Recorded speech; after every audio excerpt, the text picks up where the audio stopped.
they have to say about the role exercise plays, going to the moon. And also the mental benefit. Sure. They just really like sweating, breaking the sweat, and actually just feeling like, they're just getting a workout. Right. Thank you so much, Rick. I really appreciate it. I know they're going to be in good hands, so we'll let you get back to it. Thank you so much. Megan, thanks for the time. Back to you, Rob. Okay, Megan, back here in Mission Control in Houston. Everything is moving along in order. This view of Reed Wiseman on the left, Victor Glover on the right. We have good suit leak checks. Everything aboard Integrity is in excellent shape. The vehicle, with the Earth growing larger and larger in the field of view, we're now just about 8,200 nautical miles away from Earth and closing in for a splashdown just 1 hour and 5 minutes from now.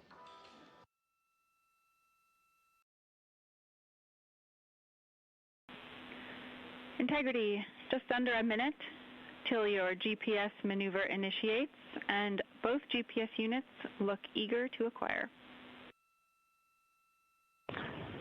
Outstanding. Seats 3 and 4 are working on seat strap in now. Houston copies.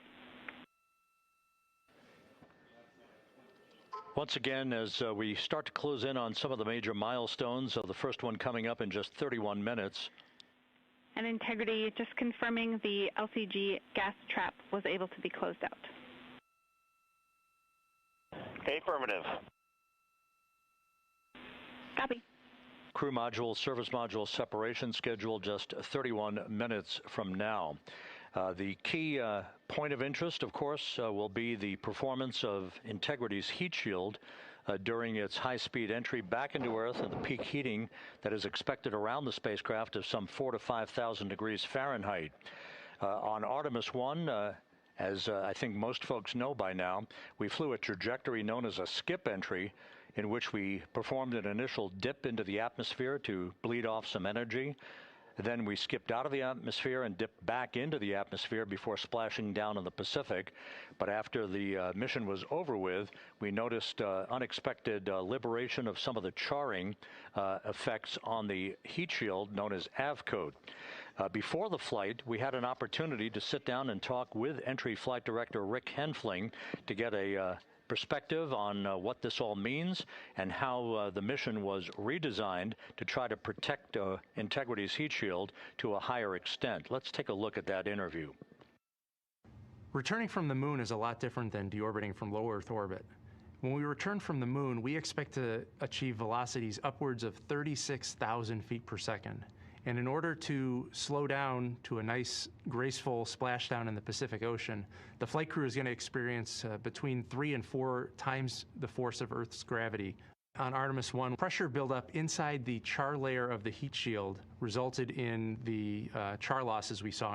NASA established a Tiger team whose job was to investigate the cause of the problem and then make recommendations on how to fly the Artemis II mission safely and successfully. And so for Artemis II, we are going to fly a profile that ensures the spacecraft will not see that same type of pressure profile.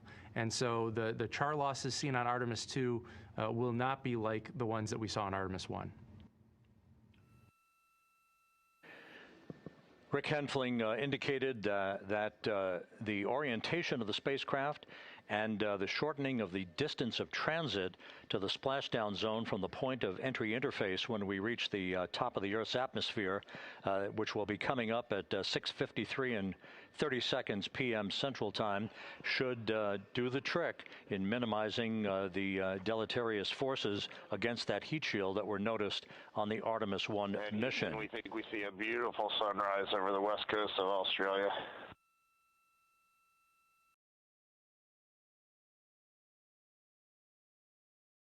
We copy.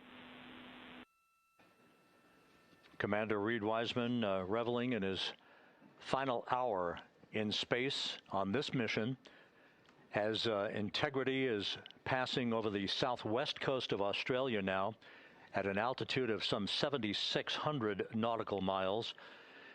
That will begin the southwest and northeasterly transit across the Pacific Ocean. Let's talk a little bit more about some of the highlights and some of the numbers associated with the points of interest here. We are 27 and a half minutes away from crew module, service module separation. That will be followed about 3.5 minutes later by the raise burn that we've discussed, a 19-second burn of Integrity's thrusters to fine-tune its angle of attack as it enters the Earth's atmosphere. Entry interface is scheduled 47.5 minutes from now. That's the point at which we will reach the top of the Earth's atmosphere, traveling about 34,882 feet per second at an altitude of 400,000 feet.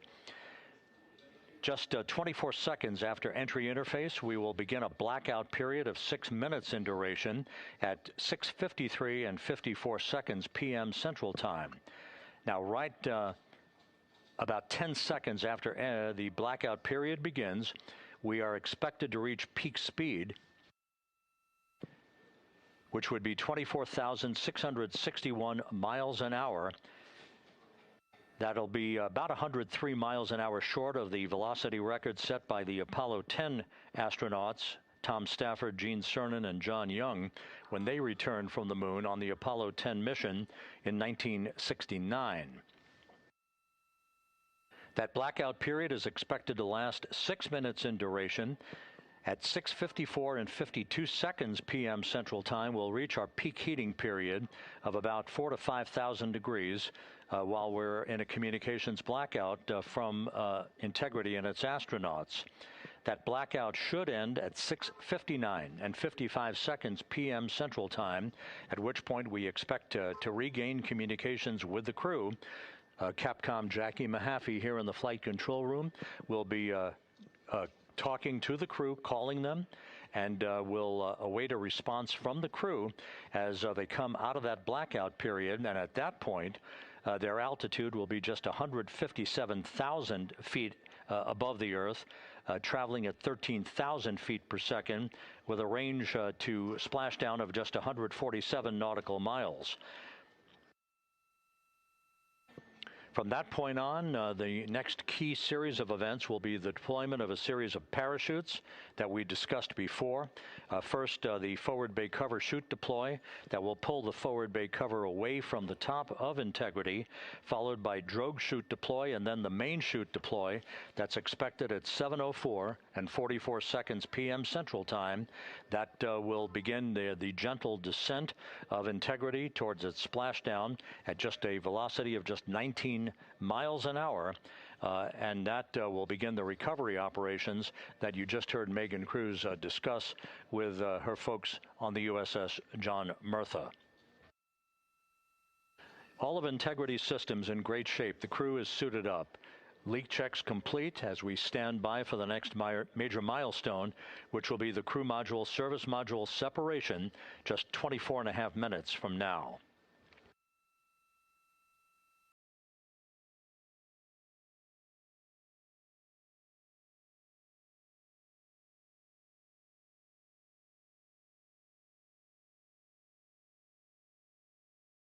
All of the activities from the start of entry interface to the point of splashdown will be quite rapid fire, just 13.5 minutes from the point at which we begin descent into the Earth's atmosphere till splashdown.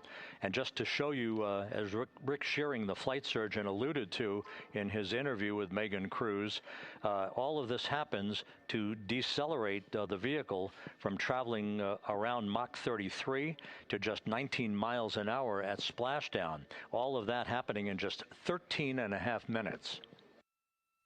But the vehicle and the parachutes are all designed to support all of that, so we'll be standing by to report all that to you in sequential fashion as these milestones are ticked off and as we hear from the crew during its entry back into the Earth's atmosphere and ultimately when they emerge from the blackout period, and at that point we'll be just minutes away from splashdown.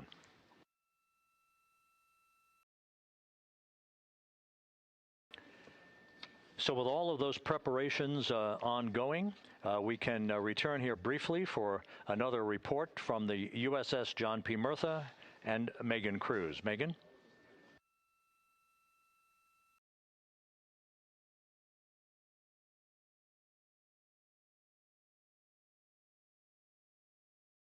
And we'll regain that communication with the USS John P. Murtha just momentarily. In the meantime, everything is on track aboard Integrity, the flight control team here in Houston, led by Entry Flight Director Rick Henfling. The voice you will hear talking to the crew is that of Jackie Mahaffey. She will be reporting everything to the crew and receiving their reports as they enter the Earth's atmosphere for their 13.5-minute plunge back into the atmosphere for splashdown off the coast of San Diego. Now we have the ship back with us and Megan Cruz aboard the USS John P. Murtha. Megan? 11 balloon, right?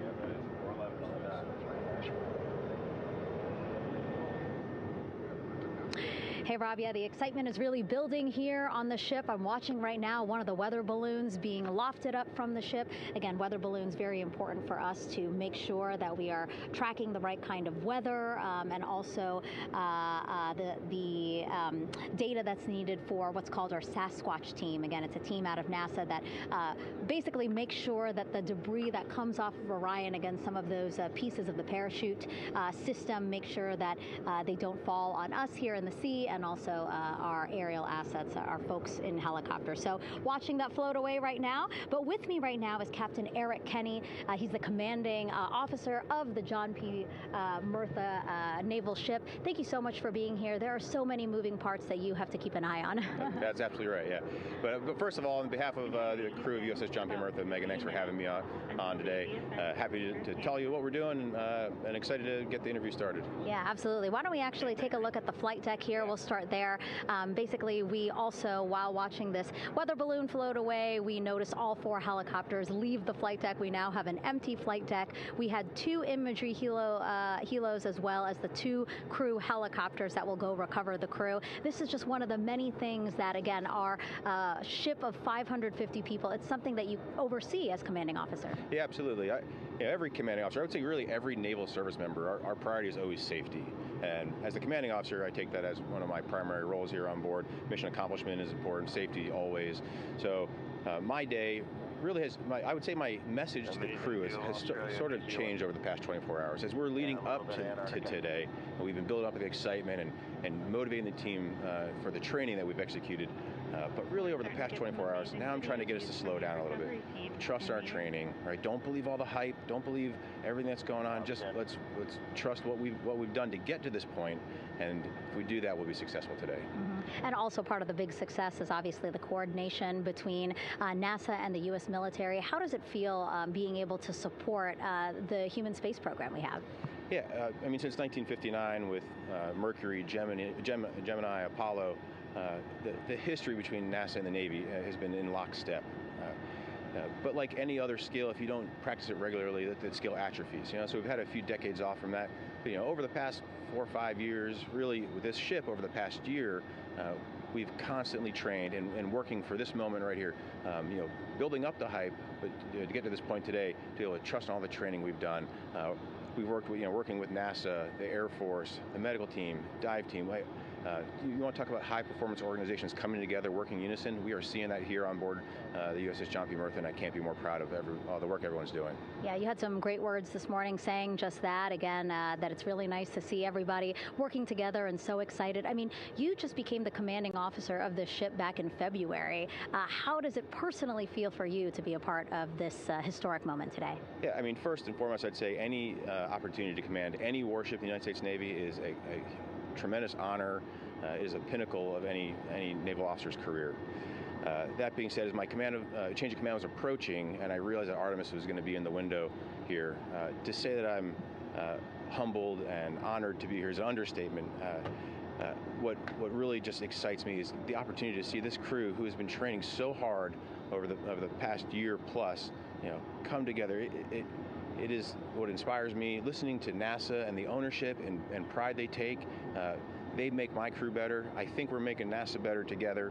That synergy is something that I'm happy to see and hopefully take forward with me in my career. Yeah, it's all about partnerships. We couldn't do it without you, and we couldn't have gotten to the moon without our international partners as well. So thank you so much, Captain. It was really great to have you here today. Thanks, Megan. Awesome. All right, Rob, back to you. Thank you, Megan. Back here in Mission Control in Houston. We just had a quick view of the crew. We'll get that view back, and there they are again. Here in Mission Control, the entry team of flight controllers led by Rick Henfling and Jackie Mahaffey serving as the spacecraft communicator. We have just handed over communications links from the Deep Space Network that we communicated with the crew through from the time of the translunar injection burn back on April 2nd. We've just handed back to the Tracking and Data Relay satellite system as we prepare for the crew module service module separation that will take place just 17 minutes from now. With the Earth looming in front of Integrity as it barrels back for a splashdown of the Pacific just 50 minutes from now, we're just 5,700 nautical miles from splashdown. Just one other quick note about the comparison from the Artemis I entry profile to the Artemis II entry profile and how that is serving as an extra layer of protection for Integrity's heat shield. The Artemis I entry had an entry range of some 3,178 nautical miles, a very long downtrack, and a very longer period of exposure to heat loads than we're experiencing tonight. It also had that skip entry profile that we discussed earlier, dipping into the Earth's atmosphere, then back out, then back in. It was about 20 minutes of exposure. Integrity, Houston, comm check on TDRS. Jackie, we have it loud and clear on TDRS. We have you the same. And there's one of the weather balloons being deployed from the USS John P. Murtha.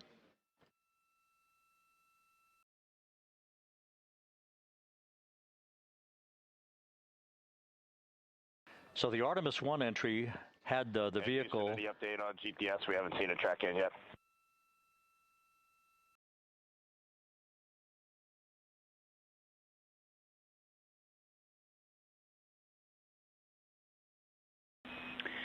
Reed, we are watching. We are starting to get into the window where they may start acquiring, so should be within the next 10 minutes.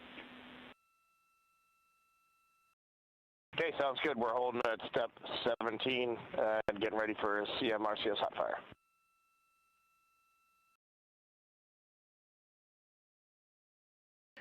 And that exchange indicating that we are expecting to acquire data from the GPS system on board. That'll be a navigational tool that will basically tell Integrity's computers that they're on track down the center line of the corridor for the entry interface that will lead them to their splashdown point. Once again, the Artemis I entry exposed the heat shield for about 20 minutes of peak heating. For Artemis II, we're going to reach a downtrack distance of 1,701 nautical miles from the point of entry interface with just 14 minutes of duration, and it's basically a different angle of attack, a little bit steeper angle of attack that will protect the heat shield from excessive heat loads. So that is the difference between Artemis I and Artemis II, all designed into this mission to gather data, to protect the heat shield, since the Artemis III mission and beyond will have a different designed heat shield that will allow that skip entry type of profile to be resumed for all of the future missions coming back from the south pole of the moon when we initiate lunar landings. So we've handed over to the Tracking and Data Relay satellite system. That's where we'll have communications for the rest of the flight. Just to give you some time hacks here, we're 13.5 minutes away from crew module, service module separation, and just 17 minutes away from the raise burn, that 19-second firing of the thrusters that will basically be the final fine-tuning of the angle of attack for Integrity as it enters the Earth's atmosphere.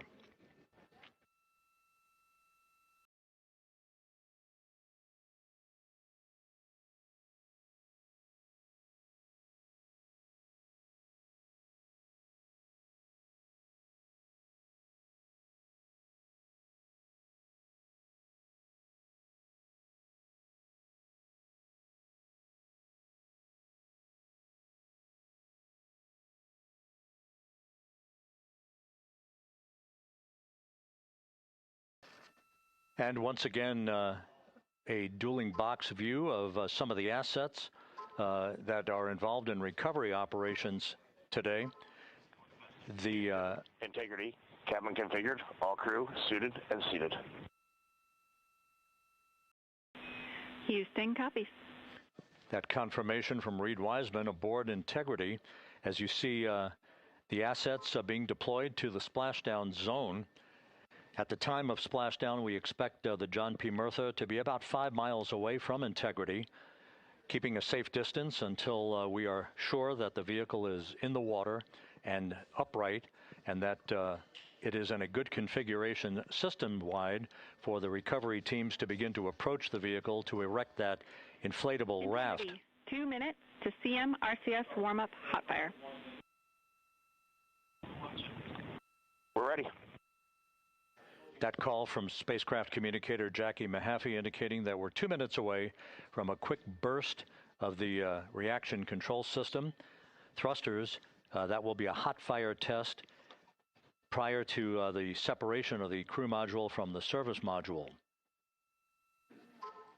The European service module has performed flawlessly throughout this flight.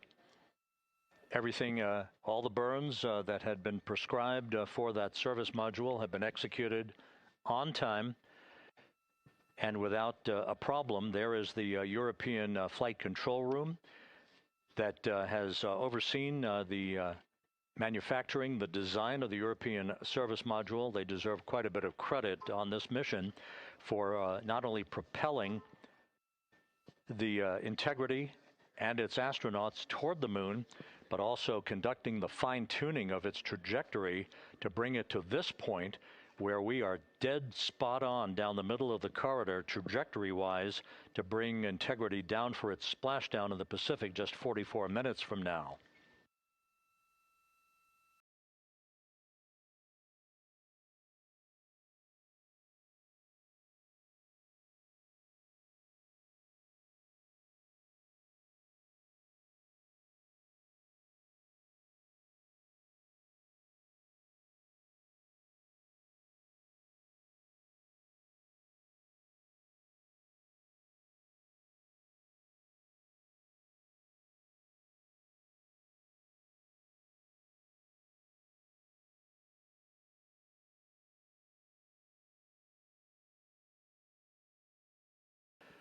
What you're looking at is a computer-generated visualization based on real-time telemetry from Integrity.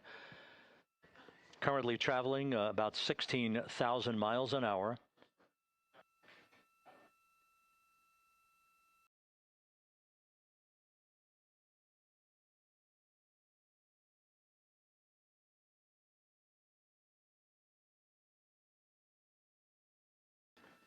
Integrity traveling about 16,000 miles an hour. For the prop cautions, we're taking a look. Copy that. Now just about 5,100 miles from Earth. Splashdown scheduled 43 minutes from now. We're just 9.5 minutes away from the crew module service module separation.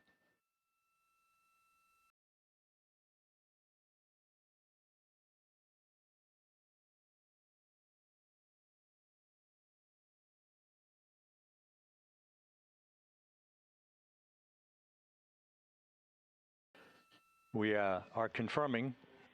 Integrity, we are assessing details, but so far looks like a good hot fire. Looks good on board, Jackie. Thank you.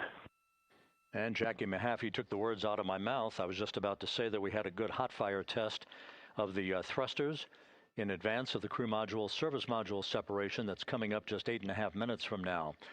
This will begin the period in which we will have rapid-fire succession of critical activities on board that will lead to entry interface just 28 minutes from now, where the vehicle will enter the Earth's atmosphere at an altitude of 400,000 feet.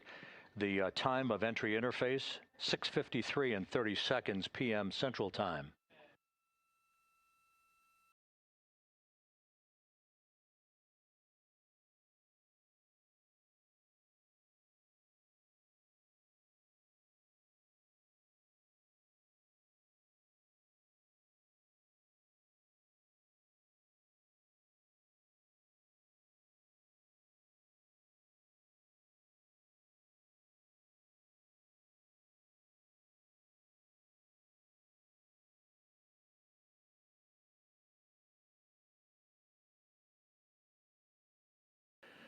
Integrity's astronauts were awakened at mid-morning to begin their entry preparations. And Propulsion officer now reports a good hot fire test in preparation for the crew module service module separation.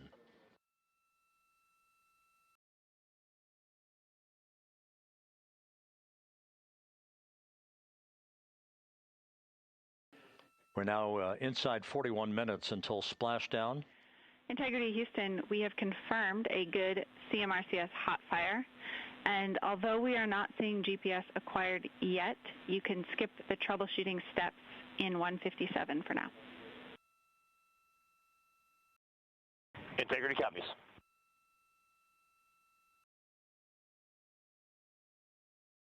That GPS discussion indicating that we will be acquiring navigational data for Integrity through the Global Positioning System equipment on board. We just don't have it yet, but we will. All of Integrity's systems are in great shape to support its high-speed entry into the Earth's atmosphere. It, once again, will reach a peak speed of 24,661.21 miles an hour. Your call, GPS. We at least have GPS 1 looking good on board.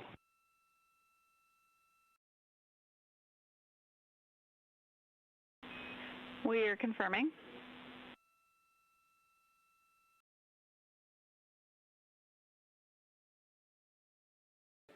The Guidance, Navigation, and Control Officer here in Mission Control confirming that we have good lock on GPS data. We are on a communications link now through the Tracking and Data Relay Satellite System. Now, following splashdown, we're going to lose that link and go to what's called a VLDR, a very low data rate communications link, so that we can talk to the crew inside Integrity as they are on the water. Integrity, confirm we do see good GPS. We do too, especially GPS 1 is accepting in nav channels 1 and 3. That GPS data is basically telling Integrity's onboard computers its position relative to the Earth, but its trajectory and its orientation according to flight dynamics and the Guidance, Navigation, and Control Officer is spot on. We have now armed the pyros for the crew module service module separation coming up less than 5 minutes from now.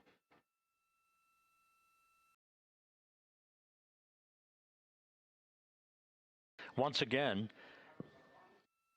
just 10 seconds after entry interface, we will see Integrity reaching its peak speed of 24,661.21 miles per hour.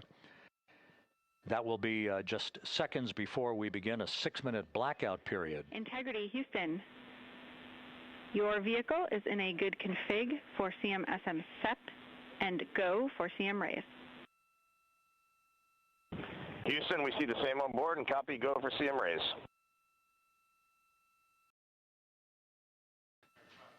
That CM raise referred to as the slight firing of 19 seconds by Integrity's thrusters with a change in velocity of 9.9 feet per second, a slight nudge of the aft end of the vehicle so that it's tilted a bit upward, providing the final angle of attack as the vehicle enters the Earth's atmosphere. This being the mitigating factor that will reduce heat loads on the heat shield as we reach a point downrange from the start of entry interface, some 1,701 nautical miles to the splashdown site.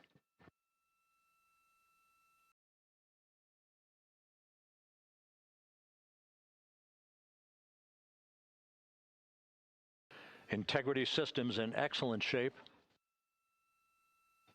We are currently 3,300 nautical miles left in this mission.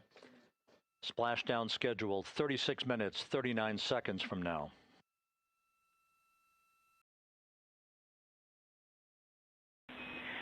Integrity Houston, for the 2 enabled prop cautions, what happened is while the thrusters were firing, multiple pressure sensors on each of the strings diverged a bit from each other.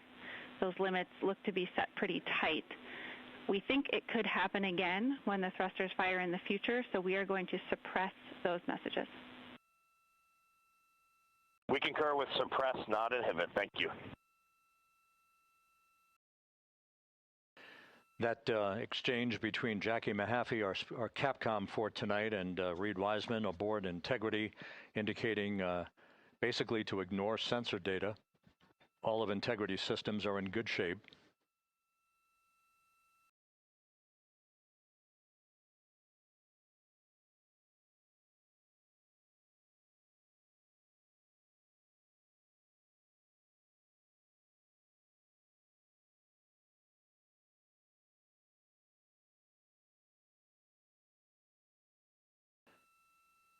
Now, coming up on about 90 seconds till the crew module, service module separation.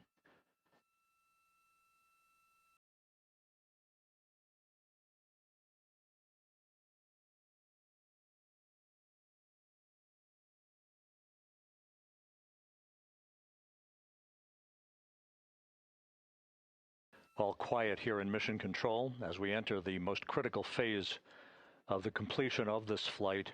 All of the preparatory activities leading up to the vehicle entering the Earth's atmosphere just 21 minutes from now.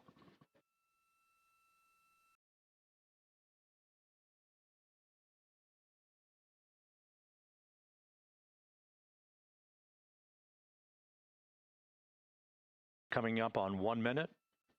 Mark, 1 minute till crew module, service module separation.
And we have confirmation of crew module, service module separation, and a great view, albeit momentarily. Houston, good step on board. Houston copies and concurs. The European service module now separated from Integrity, a job well done. Integrity, no action for the 4 CDH cautions. Those are SM related, not applicable. Integrity.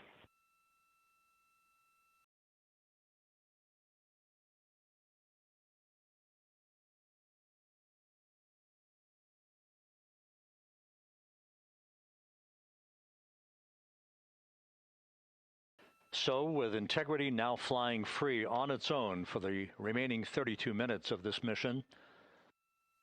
Next up, the raise burn, a 19-second firing of Integrity's thrusters. Good GPS 2.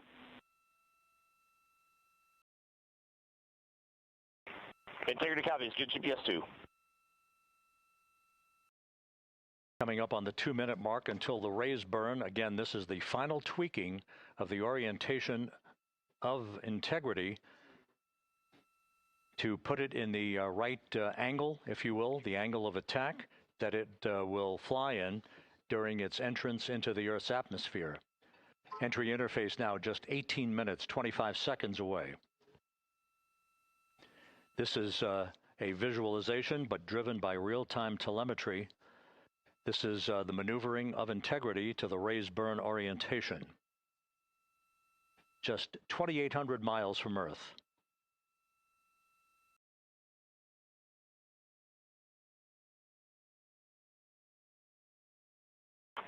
Houston, we got a great view of the European service module out the window with the sun hitting the side and the solar rays and the NASA worm right there. It's a beautiful looking machine. Roger.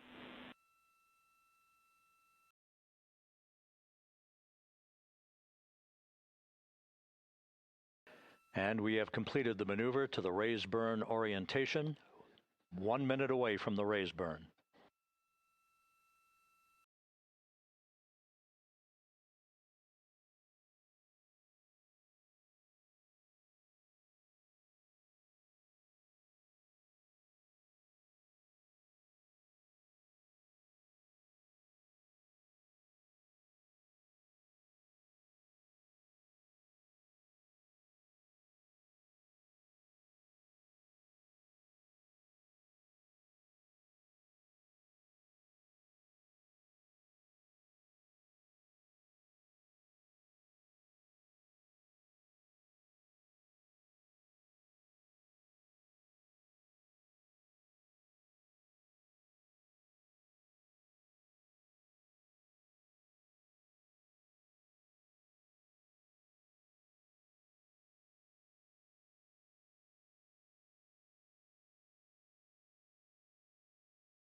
And the crew module raise burn is underway, a 19-second firing of the thrusters, and we have a completion of the burn.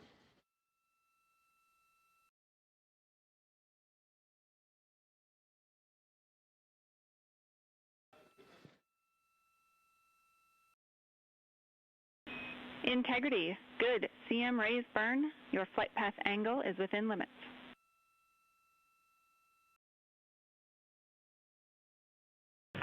Integrity copies. Looks good on board, Jackie.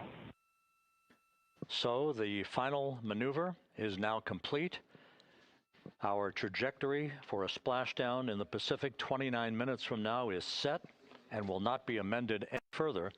And we have the right angle of attack to mitigate any excessive heat loads on the vehicle during entry interface. Integrity, Houston, a heads up about comm coverage. When you perform the 180 roll, for the first minute or so in that attitude, we expect about a minute LOS. We copy.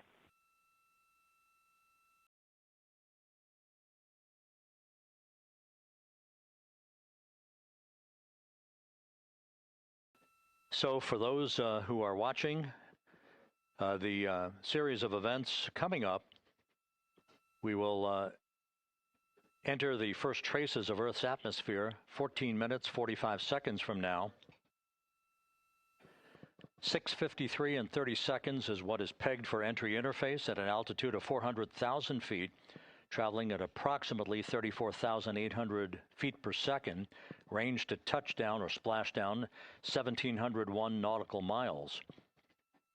24 seconds after entry interface, we will enter a 6-minute blackout period in which we will lose communications with the crew. This is expected due to the buildup of plasma around the vehicle. That's an ionization effect due to the collision, if you will, of the velocity of the spacecraft with the friction of the Earth's atmosphere. That 6-minute blackout is expected to begin at 6:53 and 54 seconds p.m. Central Time. During that period of time, we will reach our peak speed of 24,661 miles per hour. That comes just short, based on unofficial data from the flight dynamics officer right now, will come just short of the velocity record set by Apollo 10 of 24,791 miles per hour in 1969. We expect peak heating on the vehicle at 6:54 and 52 seconds p.m. Central Time, a minute and 22 seconds into entry interface. At that point, we will be just 204,000 feet above the Earth, traveling at 33,000 feet per second. The blackout period is expected to last 6 minutes. We expect that blackout period to end at 6:59 and 55 seconds p.m. Central Time. From the end of the blackout period until splashdown, it is just 7 minutes, at which point we'll start deploying the series of parachutes to slow integrity down to an ultimate splashdown velocity of just 19 miles an hour. see the same, waiting for the 180 rolls.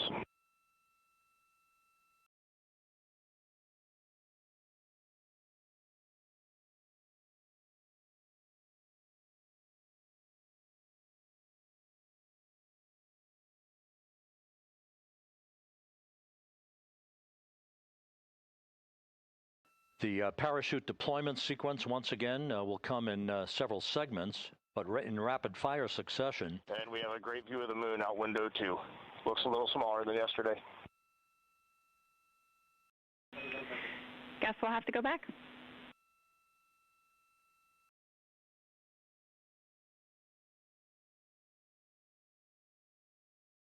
Reed Wiseman and Jackie Mahaffey exchanging discussion on a view of the moon that Integrity's astronauts are seeing in the final minutes of this mission that will be completed with splashdown just 25 minutes from now. 3 forward bay cover parachutes will be used to pull the forward bay cover off the top of the vehicle. Then 2 drogue parachutes will be deployed to slow and stabilize the crew module during its descent, followed by 3 pilot parachutes that will lift and deploy the main parachutes from the forward bay. The final sequence will have 3 main parachutes deployed.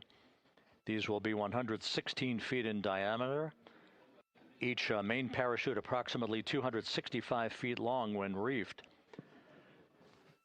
The parachutes will ultimately slow Integrity down from its peak speed of almost 33 times the speed of sound to a gentle 19 miles an hour at splashdown.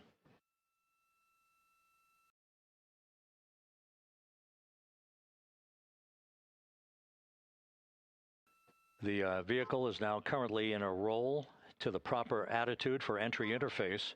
Our trajectory is right on according to flight dynamics.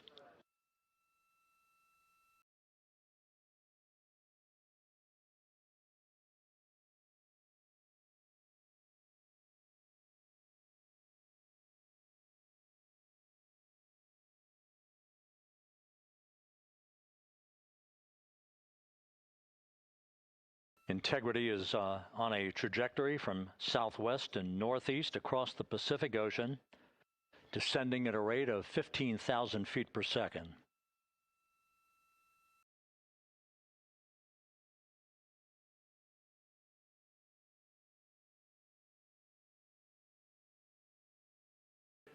Range to touchdown 4,300 nautical miles, all the systems in excellent shape.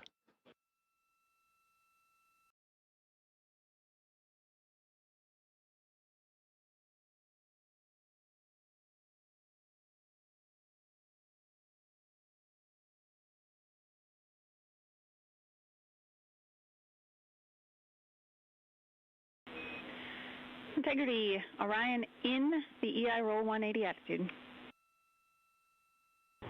Looks good on board, Jackie.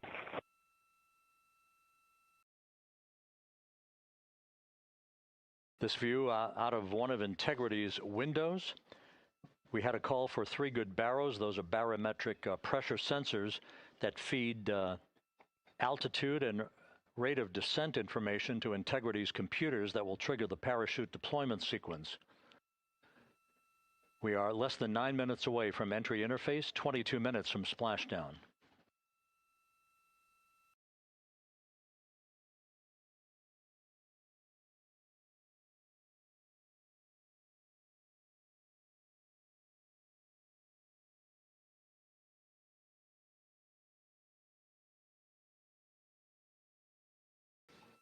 You can see the reflection of one of the crew members in the window.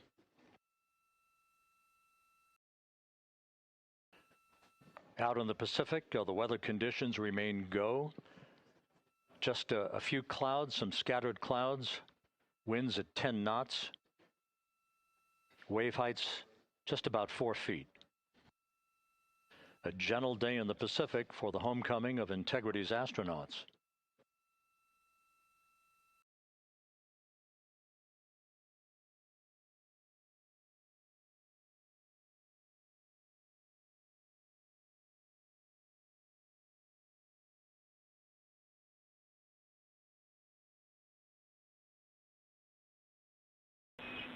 Integrity back in EI attitude.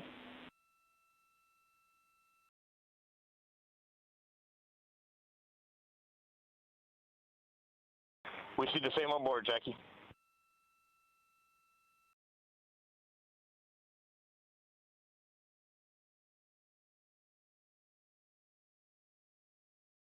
Houston, purge is complete. Crew and vehicle are configured for entry. Houston copies. And we're in step 37, transferring nav state to BFS.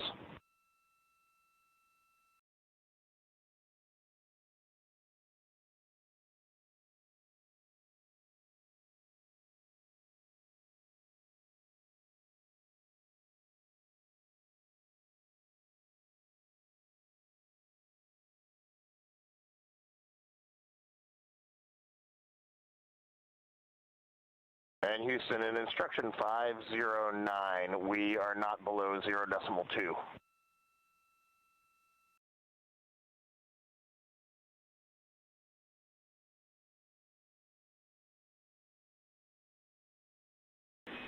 Integrity, no action required. Integrity.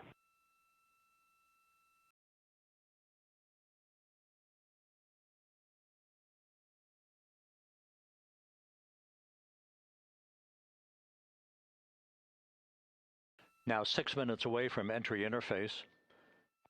We will hit the first traces of Earth's atmosphere at an altitude of 400,000 feet, traveling about 34,882 feet per second. Range to splashdown at that point will be 1,701 nautical miles.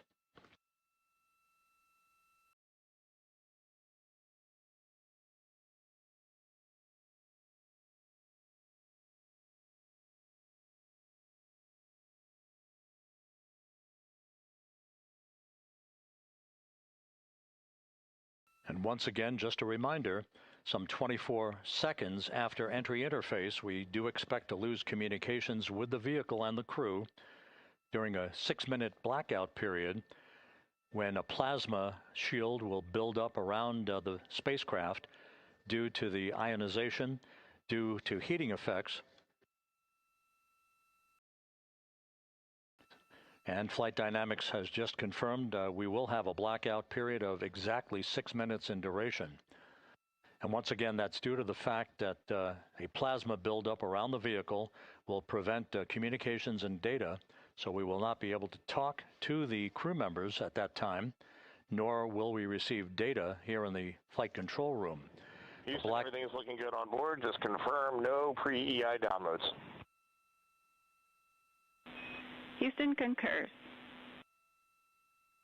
That blackout period to begin at 6:53 and 54 seconds p.m. Central Time, and again will last about 6 minutes in duration.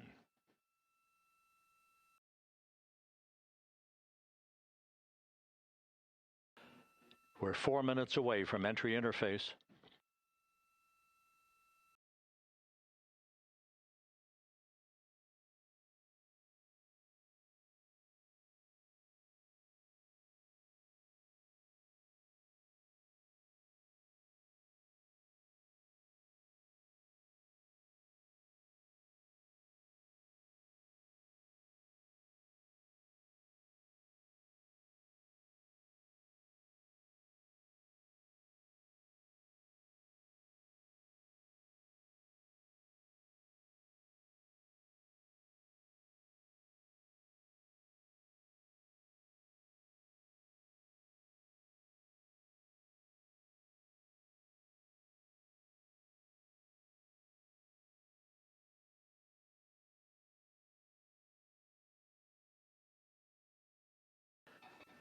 This view from Integrity as it crosses from southwest to northeast across the Pacific Ocean, 3 minutes from entry interface.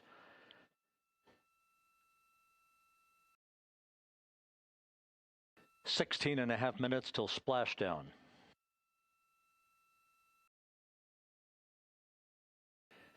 The USS John P. Murtha and the recovery team is on station and in position, as are the airborne imagery assets that we hope to receive imagery from as Artemis enters the Earth's atmosphere and through parachute deployment.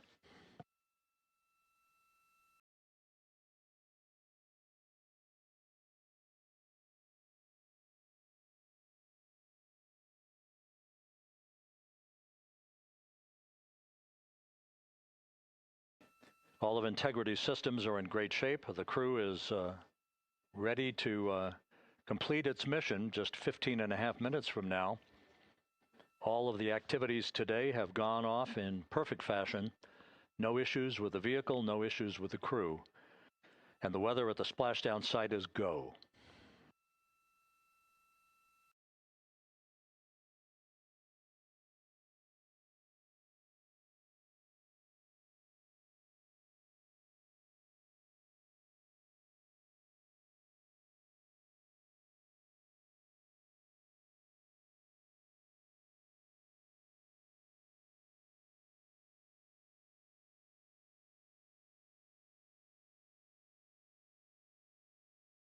Coming up on 1 minute until entry interface.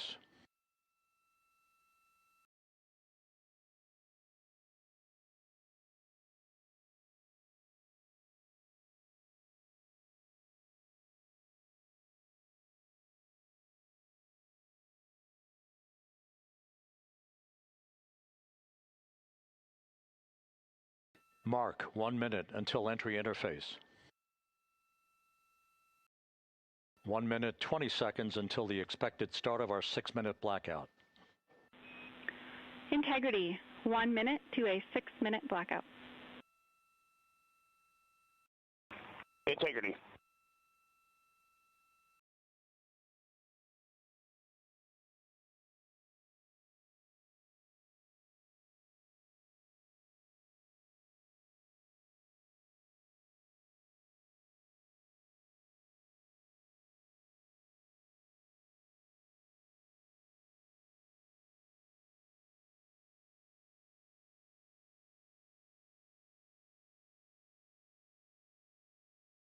Ten seconds till entry interface.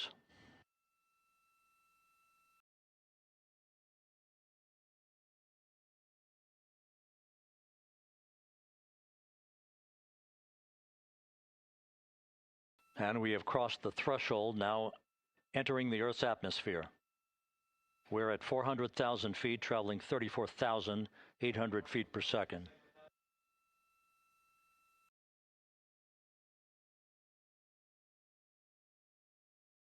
Time to splash down, 13 minutes, 10 seconds.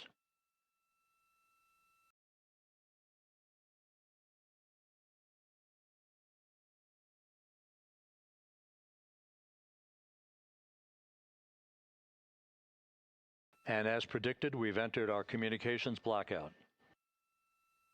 This will be a 6-minute blackout period. No voice, no data from the crew.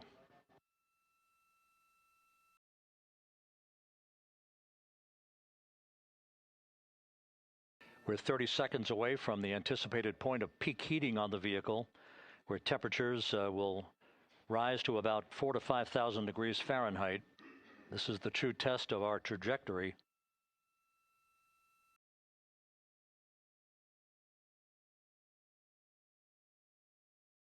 And from the G5 aircraft in the vicinity of the splashdown zone, this view of Integrity.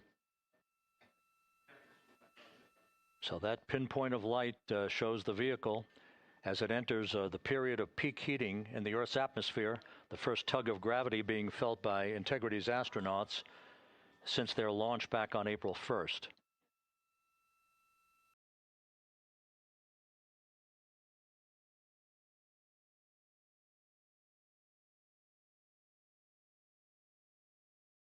Four and a half minutes until the end of the blackout period. Time to splash down, 11 minutes, 33 seconds.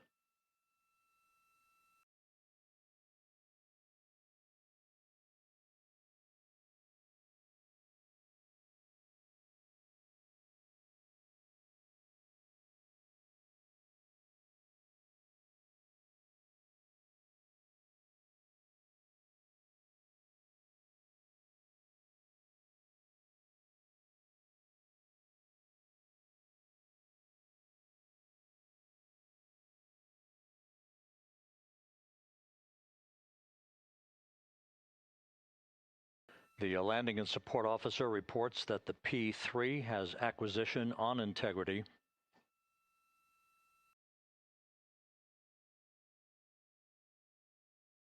3.5 minutes left in this blackout period. This is a visualization of the plasma buildup around the spacecraft and the repelling of that heat on Integrity's heat shield.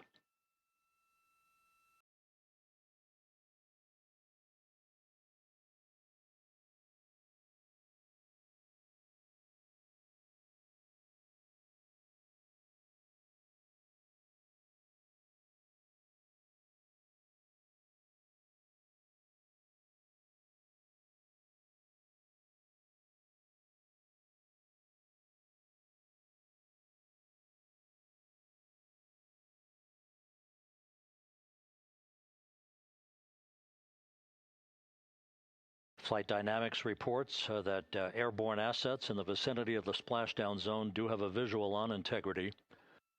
Still 2 minutes and 40 seconds left in our blackout period. Time to splashdown, 9 minutes, 35 seconds.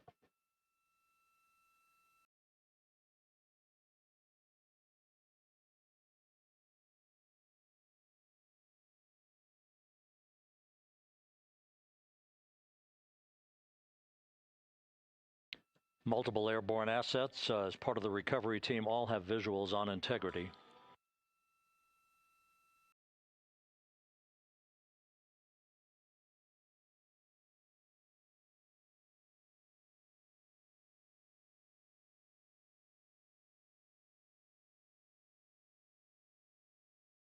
And the WB-57 flying in the splashdown zone also has a visual. And the Navy helos also have visuals.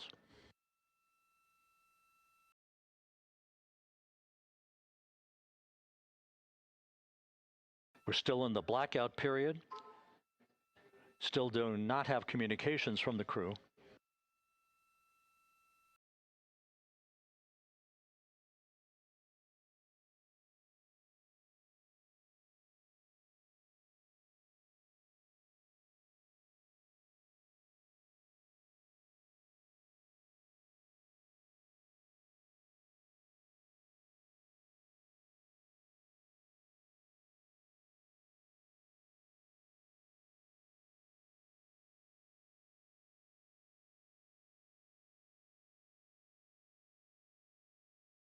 We're standing by for communications from the crew. We should be out of the blackout period less than a minute from now.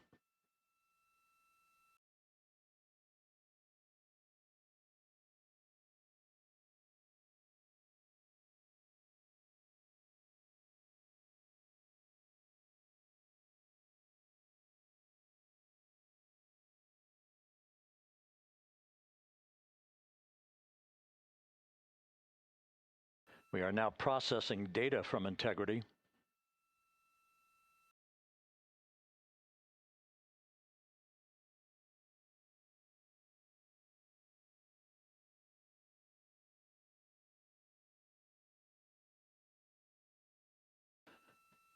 Landing and support officer reports the small boats are en route to the splashdown target zone.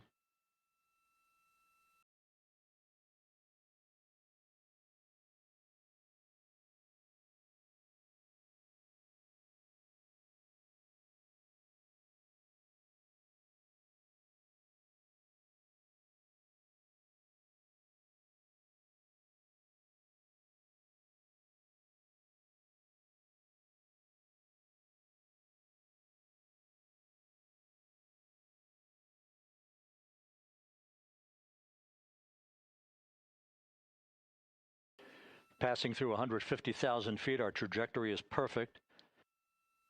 We're getting intermittent views of Integrity. Still waiting to establish voice communication.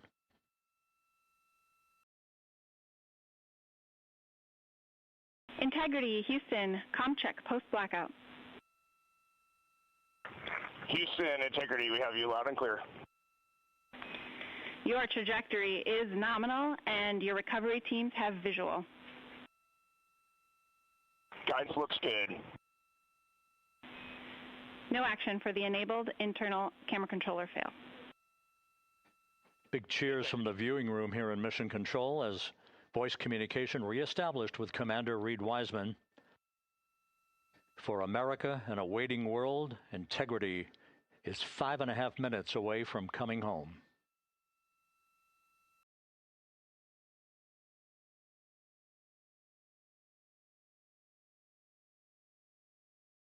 Passing 100,000 feet now. Range to splashdown 19 nautical miles.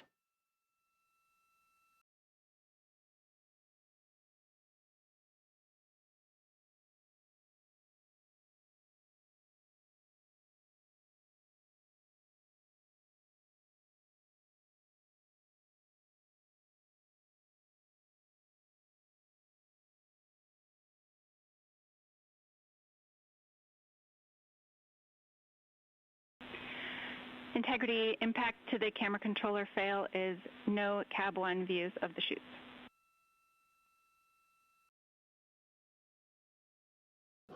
Integrity. We're processing good data through the GPS system. A good view of Integrity, time to splashdown 4.5 minutes.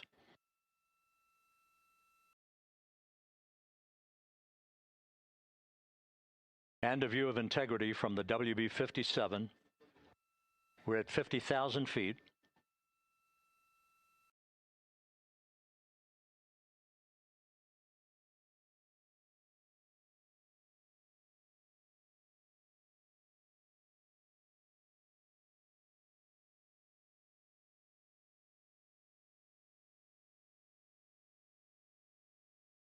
The pyros are armed for forward bay cover jettison.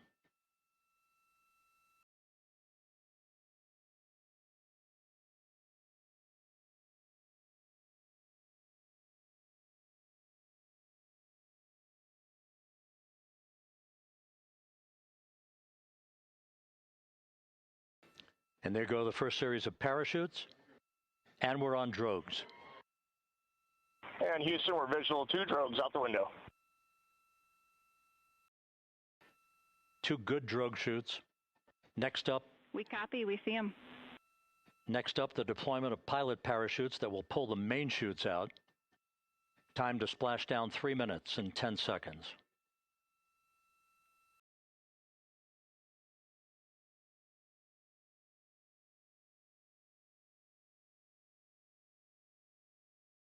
Perfect descent rate according to flight dynamics. Good rates on 2 drogues. We see the same on board.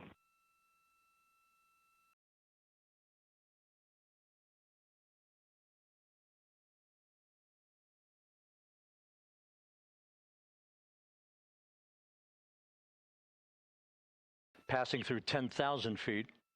Still on drogues.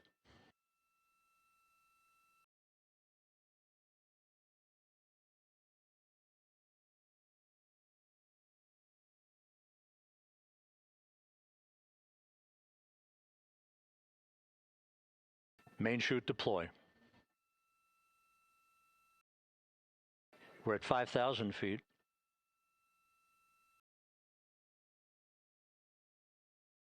Search and recovery beacon has been activated on Integrity. And we have 3 good main chutes. Good 3 main chutes, good reefing, good descent rate. Good rates, and we see 3 good-looking parachutes.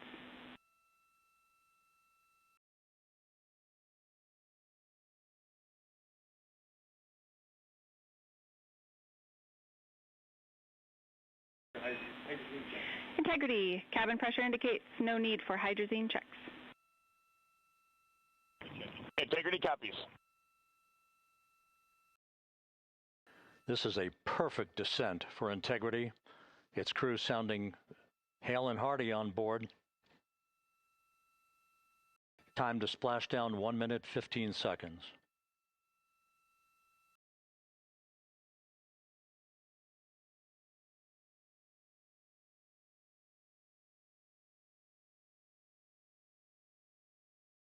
Integrity about to complete a journey spanning 694,481 miles from its launch from the Kennedy Space Center back on April 1st, and a trip around the moon.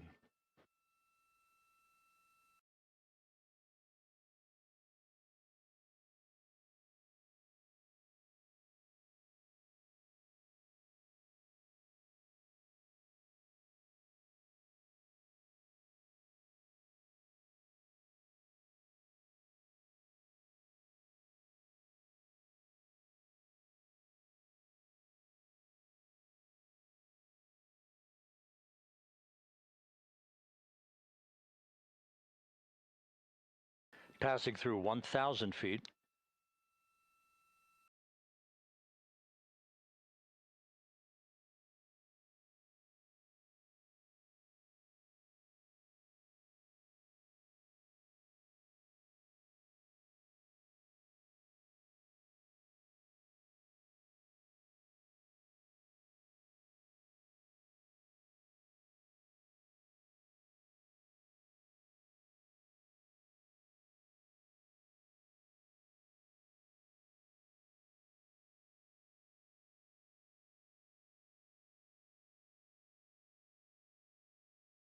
Houston Integrity, splashdown, sending post-landing command now. Splashdown confirmed. Copy splashdown, waiting on VLDR. Splashdown confirmed at 7:07 p.m. Central Time, 5:07 p.m. Pacific Time. From the pages of Jules Verne to a modern-day mission to the moon, a new chapter of the exploration of our celestial neighbor is complete. Integrity's astronauts back on Earth.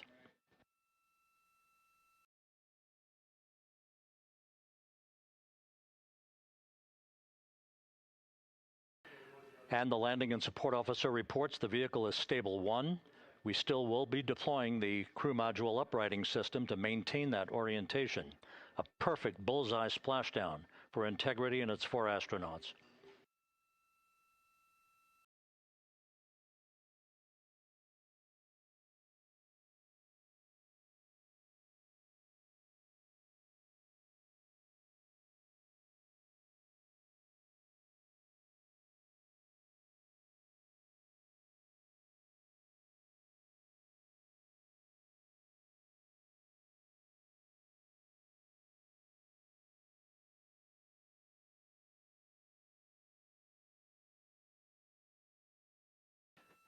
The unofficial splashdown time, 7:07 and 47 seconds p.m. Central Time. We'll get that refined for you. That would put the end of the mission at a mission elapsed time of 9 days, 1 hour, 31 minutes, 35 seconds.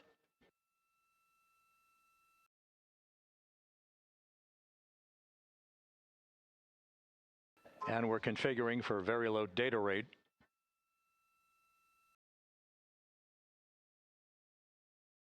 Once again, splashdown occurring in the Pacific, southwest of San Diego at 7:07 and 47 seconds p.m.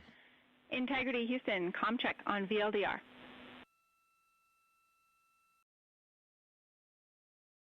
Houston, we have you loud and clear on VLDR. How us? We have you the same. We'll meet you over in post-landing. Perfect communications established. A journey. We are stable 1, 4 green crew members. Houston copies all. Reed Wiseman reporting 4 green crew members. That is not their complexion. That is the fact that they're in great condition. That's what that means. So stable 1, upright. The crew module uprighting system is being deployed. The 5 airbags being inflated through helium to maintain the upright configuration for the vehicle. This was a textbook entry and a textbook touchdown for Integrity. Reed Wiseman, Victor Glover, Christina Cook, and Jeremy Hansen back on Earth after a journey around the moon.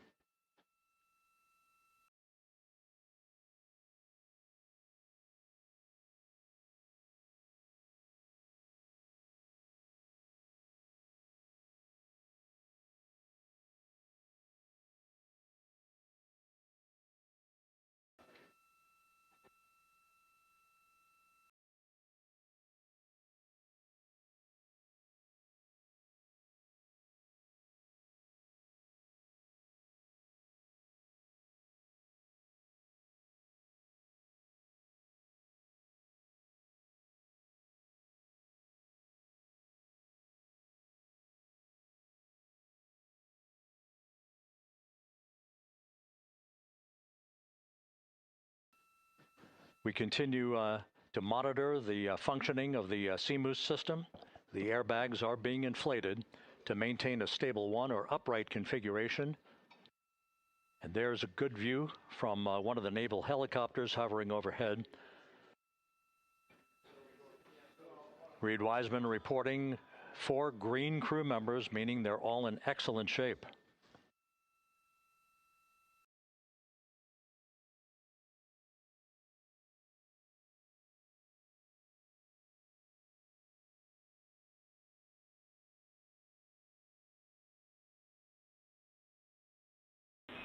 Integrity Houston for SAR beacon and radio. SAR beacon is in for 06, and we're powering the radio now. Go ahead. We see the beacon on. However, the recovery team is not seeing the signal. Your SAR radio uses the same antenna, so you may run into trouble with the radio. Okay, copy. And we are also powering up the sat phone now.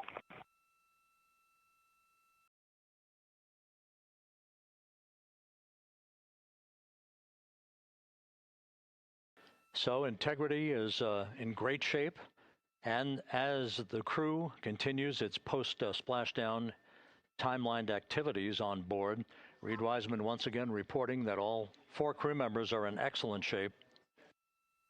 And we have 5 inflated airbags to maintain an upright configuration so that the recovery team can now begin a slow approach to the vehicle. Meanwhile, here in the flight control room, Entry Flight Director Rick Henfling is polling his team of flight controllers for the start of powering down the vehicle after a thorough systems check. We have no toxic gases to be concerned about, so the recovery personnel can approach the vehicle, but not until we have powered down the spacecraft. That's expected to take a few more minutes.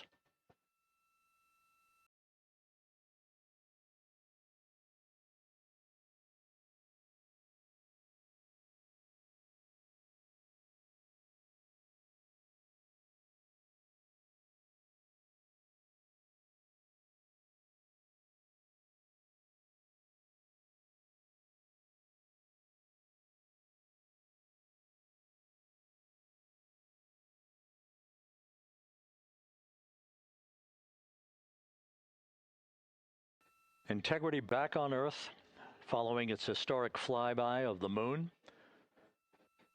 It was, for all intents and purposes, a textbook mission. On 28, but I'll remain on this frequency. We copy.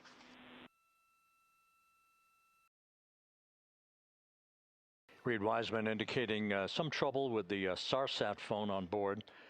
But that's not an issue. What is more important is that the vehicle is solid. No issues as we begin the power down of the vehicle to begin the recovery process.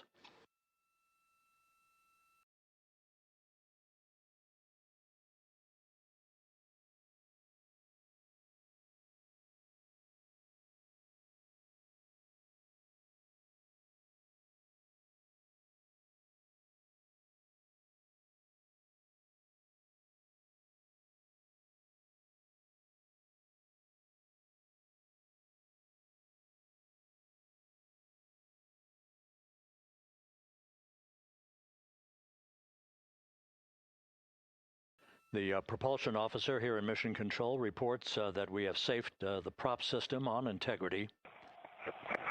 Can you say again? That was very weak and broken.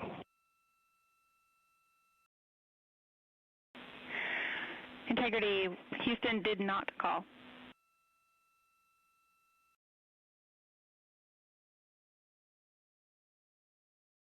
Copy that, Houston. It might have been on the SAR radio. Stand by.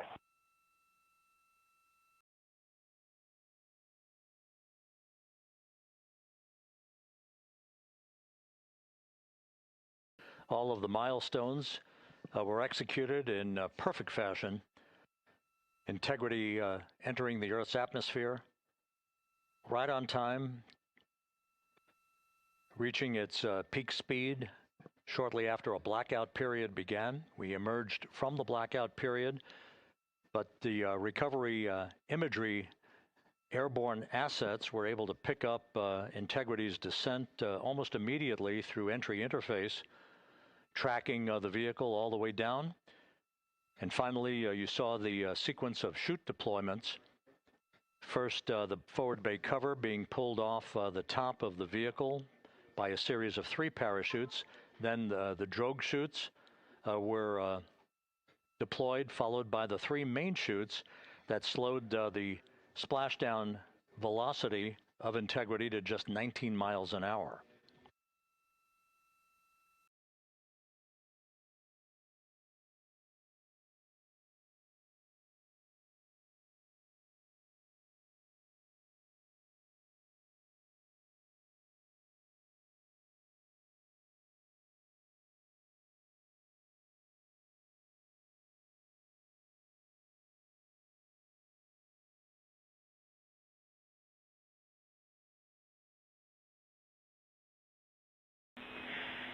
Integrity, Houston, with no joy on SAR and SAT phone, we'd like you to command an additional 15 minutes for a total of 30-minute power down delay.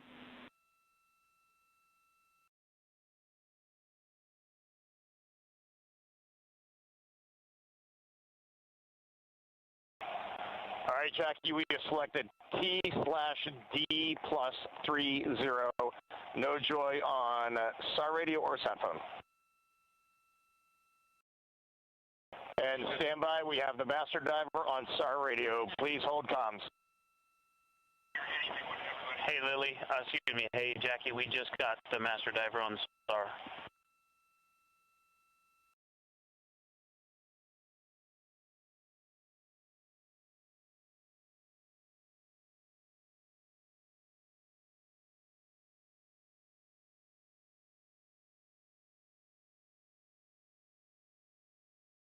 A good view of one of the fast boats. Integrity, Houston, if you are happy with your comm with master diver, you can go back to the 15-minute power down.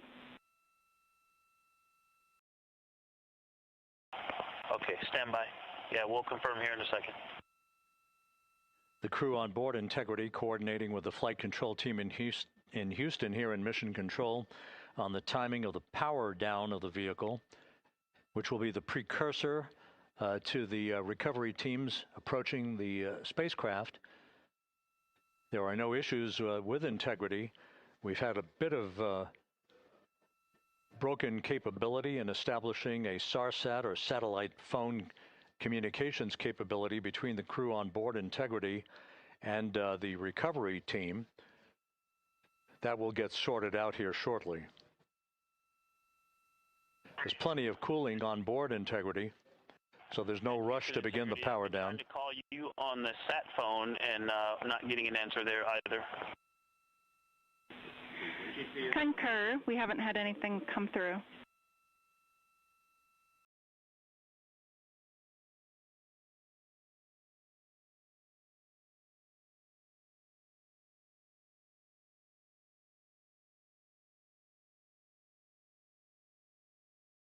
And Houston, if you could relay to recovery that we hear them, but it does not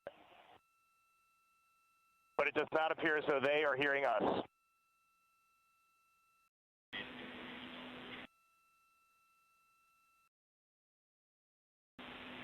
Houston copies, and Reed, just to confirm, you are pushing the PTT on the radio.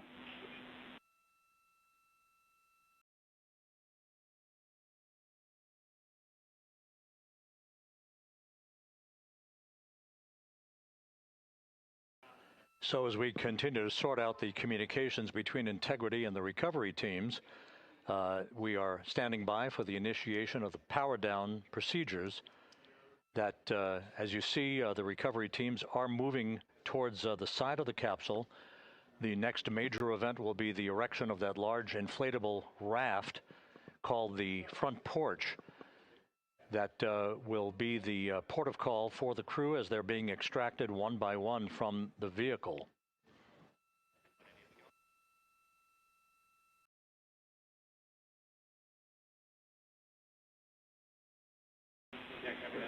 Integrity, Houston, for sat phone, we are going to attempt to call you.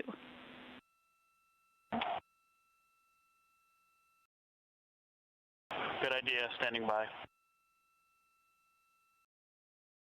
And Jackie, yes, we are pushing the push-to-talk, the two buttons on the left side of the radio below the up-down arrows. We are utilizing them. I'm rebooting the radio to see if we get good comms.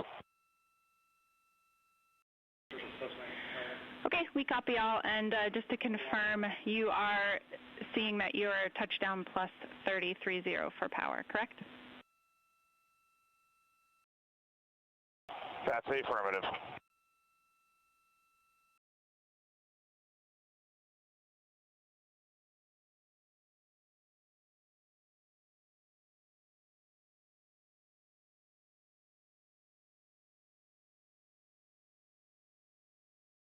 We are trying a backdoor approach to have mission control here call the crew on their satellite phone. This is all part of the coordination for the power down of the vehicle that will initiate the actual recovery operation. The first boats with the Navy divers on board are standing by, waiting to close in on Integrity to begin the process of erecting the large inflatable raft that's called the front porch that will be where the astronauts are extracted from so that they can have a few minutes to get their land legs back before they're hoisted aboard the Navy helicopters for the flight back to the deck of the USS John P. Murtha. Do not reply.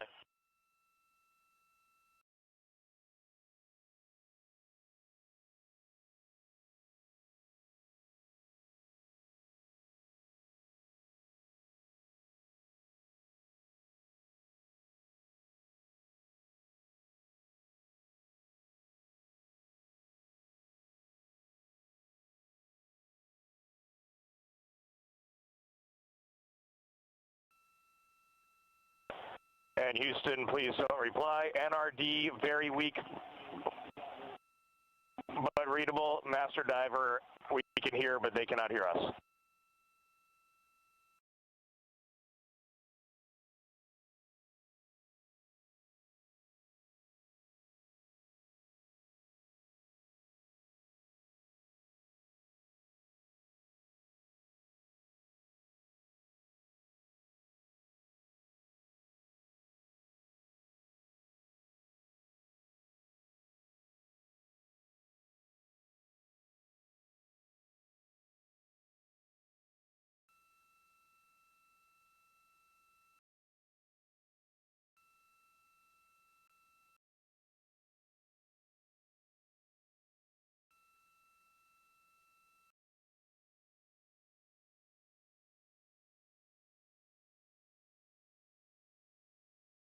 And Houston on OE1, is there any chance to tie us into NRD?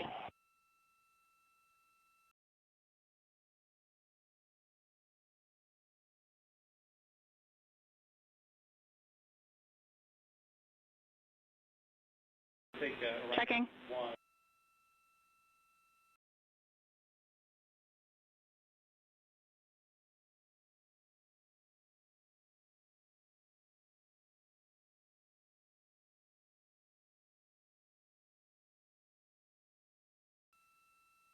This is Mission Control, Houston.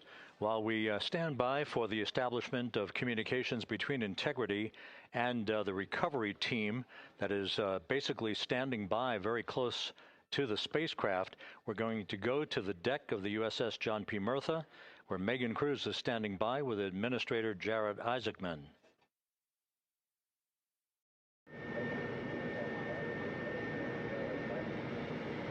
Hey, Rob, yeah, just such an honor to be able to be here on the ship, to be able to share and experience this moment with everyone together. And of course, as you just said, yes, here with NASA Administrator Jared Isaacman. Administrator, how did you feel getting to witness this and seeing NASA at its best? Oh, I mean, I'm honestly, I'm still at a loss for words. I mean, you know, like the childhood Jared right now can't believe what I just saw. I mean, almost been waiting my whole lifetime to see this, and then it's NASA Administrator. I just couldn't be more proud of the entire workforce, the years, the effort, the late nights, all the hard work from across the country that contributed to this incredible moment right now. And yeah, incredibly grateful too for our teams here on the John P. Murtha right now. Yeah, look at the behind us here. Got everybody. Hey, what do you guys think? We just brought some astronauts back from the moon, huh? Unbelievable. Awesome. Thank you. Yeah, so grateful to the Navy, the sailors that are here, the NASA teams. I mean, this is a joint effort that's on their way right now. These recovery forces are getting out to our Orion spacecraft, to Integrity, get our astronauts back on the ship safely. Yeah, and this is not just an accomplishment for NASA. This is an accomplishment for humanity. Again, a historic mission to the moon and back. How does this make you feel, and what do you hope people take away from this? Well, I'll tell you, I think about the crew members that we've all had an opportunity to observe over the last 10 days, right? I mean, they're absolutely professional astronauts. I mean, wonderful communicators, almost poets. But then I think these were the ambassadors from humanity to the stars that we sent out there right now. And I can't imagine a better crew than the Artemis II crew that just completed a perfect mission right now. So yes, it's a huge moment for everybody, right? I mean, we are back in the business of sending astronauts to the moon, bringing them back safely, and to set up for a series more. I mean, this is not a once in a lifetime, which you hear sometimes around here. It's like, this was a once in a lifetime. No, it's not. This is just the beginning. We are going to get back into doing this with frequency, sending missions to the moon until we land on it in 2028 and start building our base. Yeah, are we going to build on the momentum for Artemis III? I mean, it's just around the corner. Absolutely. So, I mean, that's, part of me too. Like, I can't wait to get the crew off of Integrity right now, but also getting Integrity back on this ship so we can start taking a look at it, because all that data is so precious to us right now. I mean, we are going to definitely want to take a good look at the thermal protection system. We're going to want to download all the data they couldn't transmit back to us and use that to inform Artemis III. But we're already making progress, right? You had SRB segments already showing up at KSC. Core stage for Artemis III is rolling out on April 20th. We're getting Mobile Launcher 1 back in vehicle assembly building. So yes, there is a lot to celebrate right now on a mission well accomplished for Artemis II, and at the same time, we got to start getting ready for 3. Amazing. And last question, for people who joined us for all 10 days to see what we can accomplish together with our international partners, what do you think about the fact that we're going to keep doing this more and more and more? It's incredibly exciting. I mean, yes, it's the contributions, like the best and brightest across the NASA workforce from across the country, our industry partners, our international partners. We had a Canadian Space Agency astronaut on board in Jeremy. We had the European service module. And you think, in the days leading up to this launch, I mean, 48 hours prior to launching Artemis II, I was meeting with the Italian Space Agency. We signed a memorandum of understanding to build a habitation module on the moon. I mean, you have countries, all of our allies and partners coming together saying, we are committed to this effort, we are returning to the moon, we're doing it to stay, we are building that enduring presence, we are going to master the skills on the surface of the moon so someday we can undertake missions to Mars. It's just an incredibly exciting time, and we're not going at it alone, we're bringing everybody along with us. Absolutely. And speaking of everyone, one more time, we're going to ask the crew here, you guys ready to land on the moon? Awesome. I love that. Okay, well, thank you so much, Administrator. Appreciate you being here. We're, of course, going to stay on to watch the crew get extracted from Orion, so stay tuned, and we'll see you back here shortly.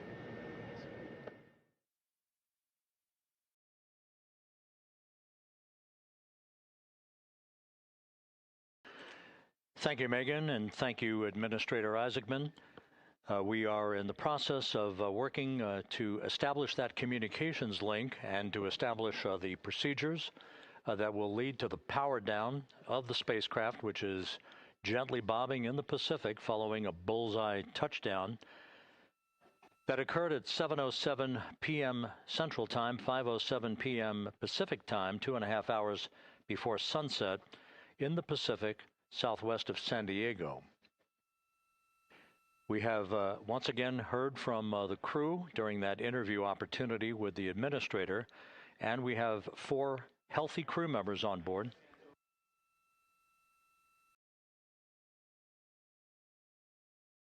We now have confirmation that the vehicle has been powered down as per the procedures. So we have vehicle powered down, and the flight control team here in Houston, Flight Director Rick Henfling, has handed over mission authority to the Exploration Ground Systems team out in the Pacific. Now, we will physically not get off console with this team until the crew has been extracted into the front porch, that inflatable raft that will be erected along the side hatch of integrity, so we're standing by for that in the next step in the recovery procedures. But everything is in great shape, and we have 4 healthy crew members on board the vehicle.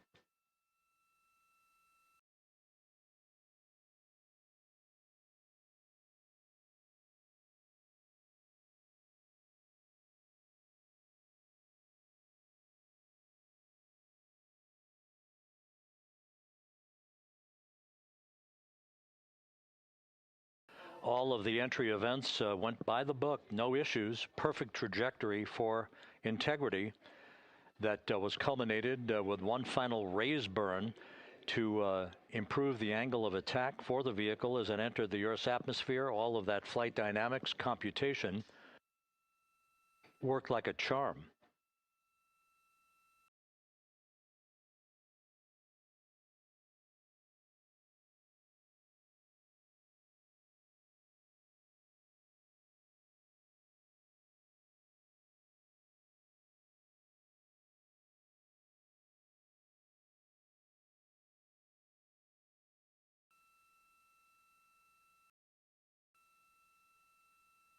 So we are standing by for the recovery team to approach integrity and begin the process of erecting that inflatable raft called the front porch, which will see the crew members be extracted from the hatch of Orion into that inflatable raft before they're hoisted aboard 2 Navy helicopters in a variety of different configurations. Each crew member will be hoisted in sequential fashion, in alternating fashion, 2 crew members for each helicopter before they turn around to head back to the John P. Murtha. Once on the deck of the ship, they'll be brought into medical bay for comprehensive medical exams. But Reed Wiseman has reported several times that the crew is in excellent shape.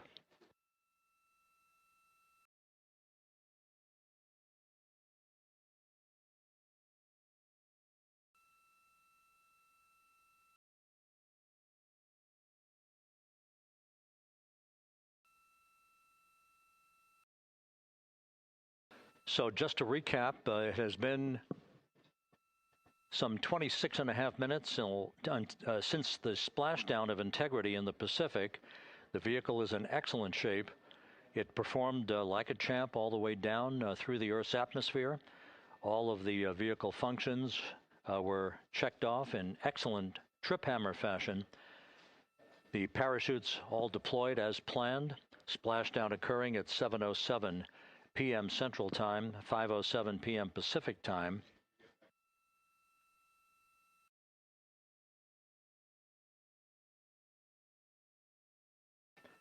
And after a bit of a tussle to try to establish a communications link with the recovery team, we were finally able to run through the procedures for the powering down of the vehicle. We've handed over mission authority to the Exploration Ground Systems folks out in the Pacific, and the recovery team will be approaching the vehicle shortly to erect the inflatable raft called the front porch before opening the hatch to integrity to bring the crew members onto that raft before they're hoisted onto 2 Navy helicopters, 2 crew members for each helicopter before they're flown back to the deck of the USS John P. Murtha.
This is Mission Control Houston. After talking to the flight dynamics folks, we have a bit of a refinement on the splashdown time for you.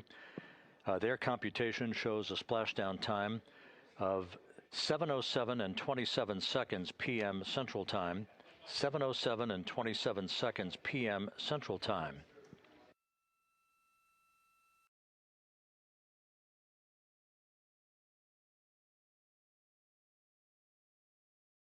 That would equate to a mission elapsed time of 9 days, 1 hour, 32 minutes, and 15 seconds.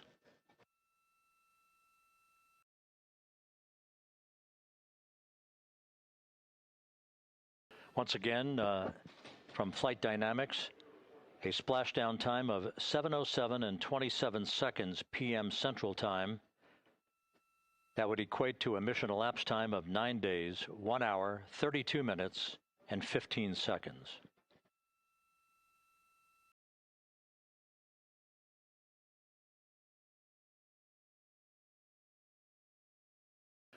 Reports from the Pacific indicate that the recovery team in communications with the crew aboard Integrity, that the crew remains in excellent shape as they await the approach of the team for a final hazard gas evaluation before they move to the side of the vehicle to erect the inflatable life raft called the front porch.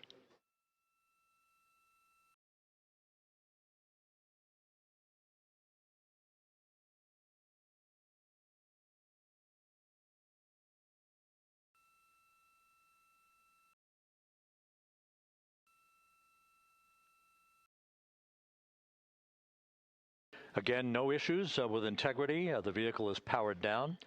All of its systems are now safed. We have handed over mission authority to the Exploration Ground Systems folks in the Pacific, but we will not stand down and have the entry flight control team depart its positions until that inflatable raft, the front porch, is erected, the hatch open, and the crew having exited the vehicle. So that's the next step in the recovery process that will lead to the hoisting of the crew members. For 2 crew members for each helicopter, they'll be hoisted to a pair of Navy helicopters that will then fly a short distance back to the USS John P. Murtha. What you're looking at is one of the fast boats circling the vehicle to make a hazard assessment.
This is Mission Control Houston. Once again, you're watching the initiation of the recovery of the Artemis crew aboard Integrity.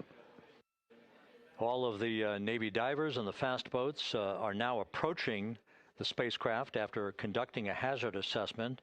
The vehicle has been powered down. Entry Flight Director Rick Henfling now waiting for the life raft, the front porch, to be erected along the side of the vehicle so that the hatch can be opened and the crew members extracted from Integrity, soon to be hoisted one by one into a pair of Navy helicopters for a short flight back to the deck of the USS John P. Murtha. If you missed it earlier, we talked to Flight Dynamics and received a more official touchdown time or splashdown time, as it were, of 7:07 and 27 seconds p.m. Central Time, 5:07 and 27 seconds p.m. Pacific Time. That would equate to a mission elapsed time of 9 days, 1 hour, 32 minutes, and 15 seconds.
Continuing to get excellent views from the imagery assets out at sea in the Pacific of Integrity. We continue to get good reports from the landing and support officer, who's in contact with the recovery team, that the crew is in excellent shape, no issues.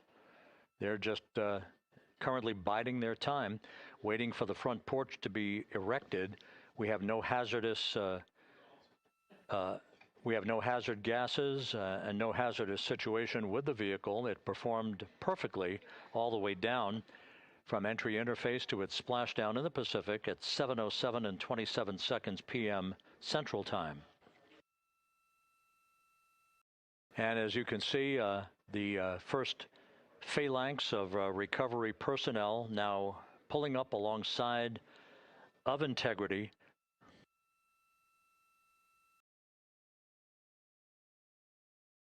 This includes Navy divers, a Navy flight surgeon, and other recovery personnel who have trained for several years for this recovery process.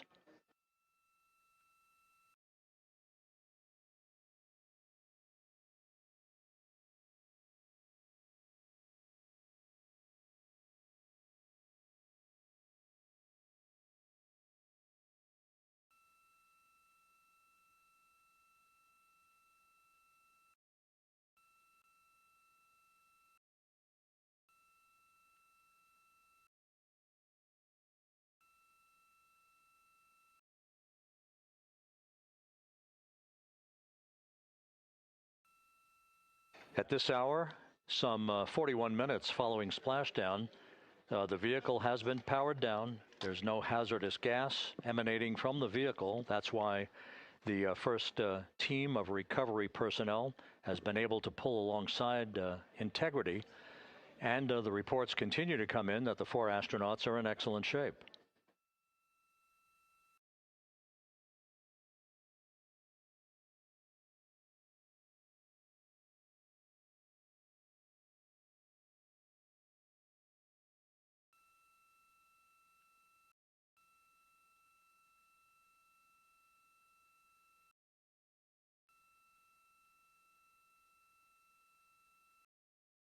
Yes.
This is Mission Control Houston, continuing to watch the initiation of the recovery of Integrity's astronauts. One by one, they'll be brought out of the spacecraft onto a large inflatable raft just a short time from now. In the meantime, we can go back to the USS John P. Murtha, where my colleague Megan Cruz is standing by to provide her situation report. Megan, can you hear us?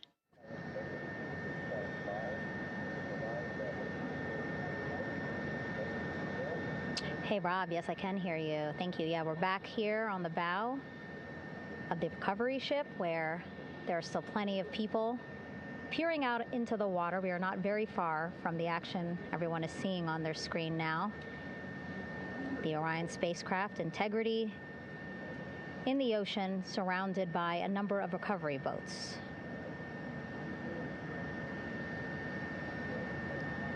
As Rob has been saying, in those recovery boats, NASA and Navy personnel specifically trained to get the astronauts out of Orion.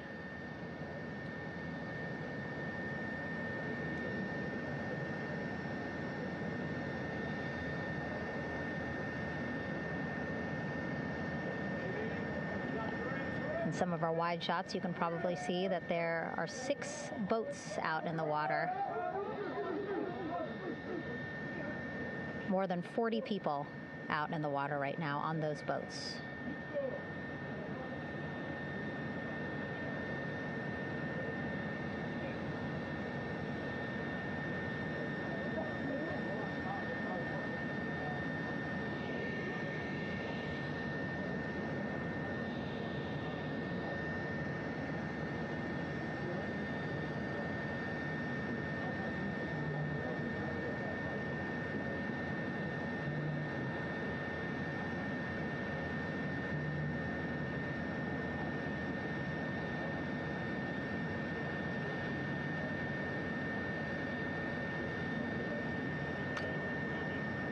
First order of business is to set up the front porch and the stabilization collar.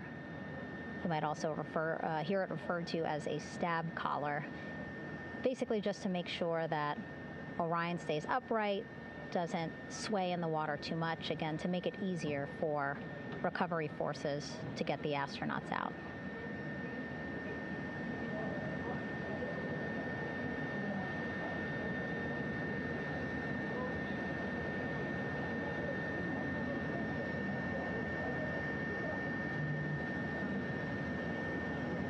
Again, we splashed down in the Pacific Ocean just after 5 p.m. Pacific time here. It's a requirement by NASA to be able to get the crew out of Orion within 2 hours of splashdown.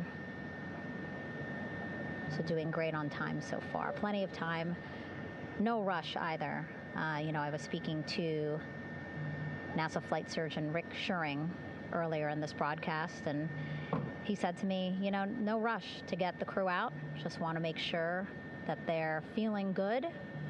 And whenever they're ready to take their step out of Orion and onto that large raft, the front porch, folks will be ready.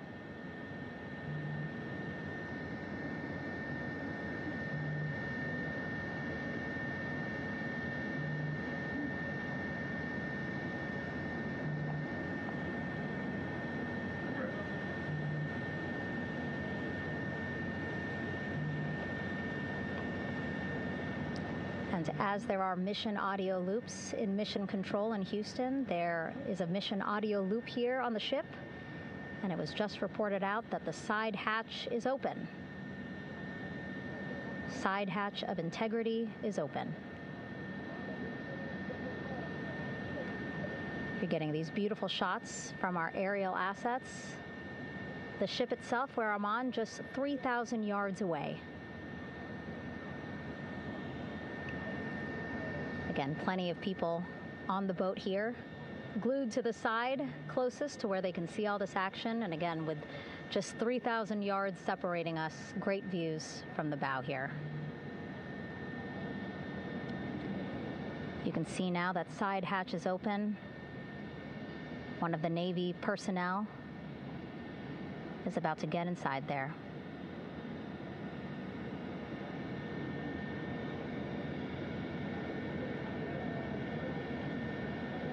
In they go. In total, 4 will go into Orion. So it'll be a little bit of a tight squeeze, but the goal is to have a recovery personnel with each astronaut assessing them.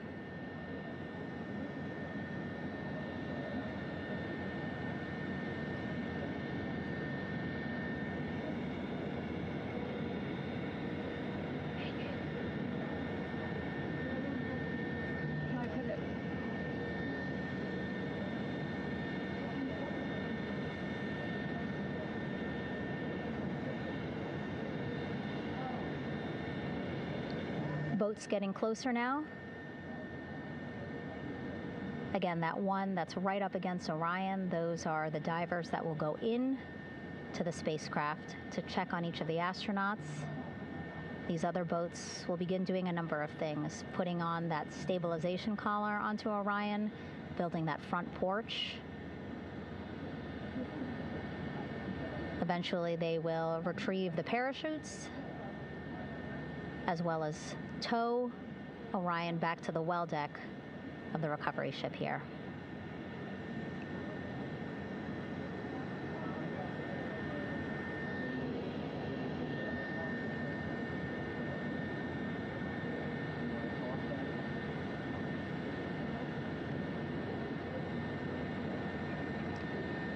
And so as we wait for the Navy and NASA personnel to get their assessment of the crew inside of Orion, why don't we toss it back to Rob for an update? Yeah, thank you, Megan. Here in Mission Control, Flight Director Rick Henfling and the entry team of flight controllers still on duty. The vehicle has been powered down for some time now. There are no hazardous gases emanating from integrity. That, of course, allowed the recovery personnel to approach the vehicle and then open the hatch to begin the initial medical assessment of the crew, as you just indicated. Now we're standing by for the erection of that inflatable raft, the front porch, alongside of the vehicle. That will enable the crew to be extracted one by one onto the raft, have a moment or two to get their land legs back before they're hoisted into two hovering Navy helicopters, 2 crew members for each helicopter, for a short flight back to the deck of the USS John P. Murtha.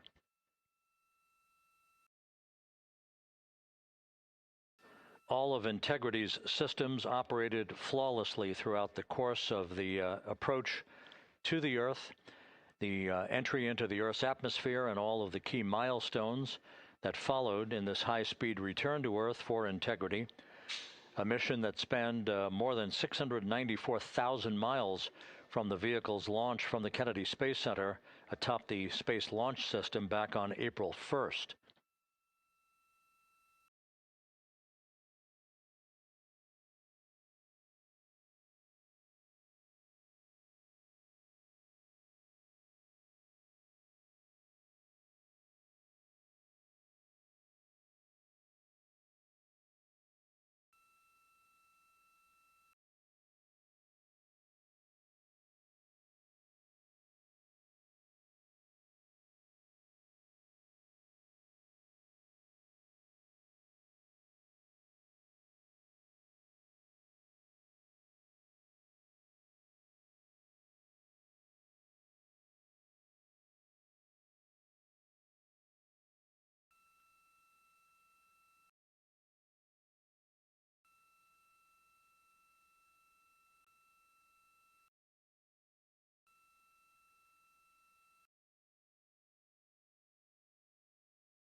As we mentioned at the top of the broadcast, the last time that the Apollo program saw a splashdown in the Pacific was Apollo 17 back on December 19th, 1972.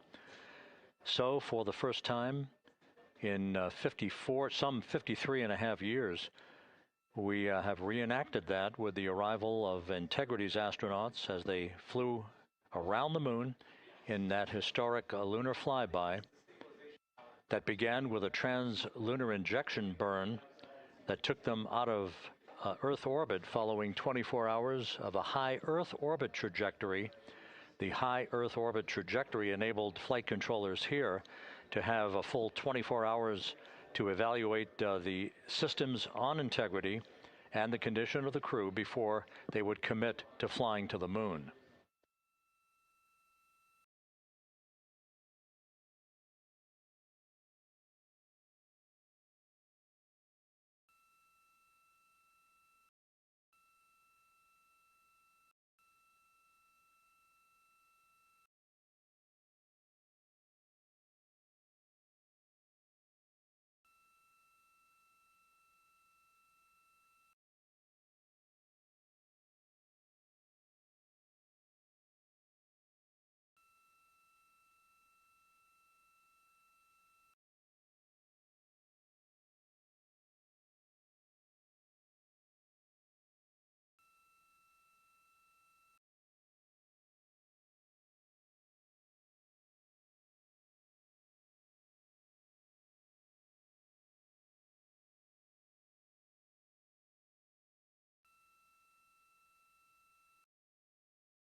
With the side hatch of Orion having been opened to set the stage for the erection of the inflatable life raft, known as the front porch, to be erected alongside the spacecraft for the extraction of the crew.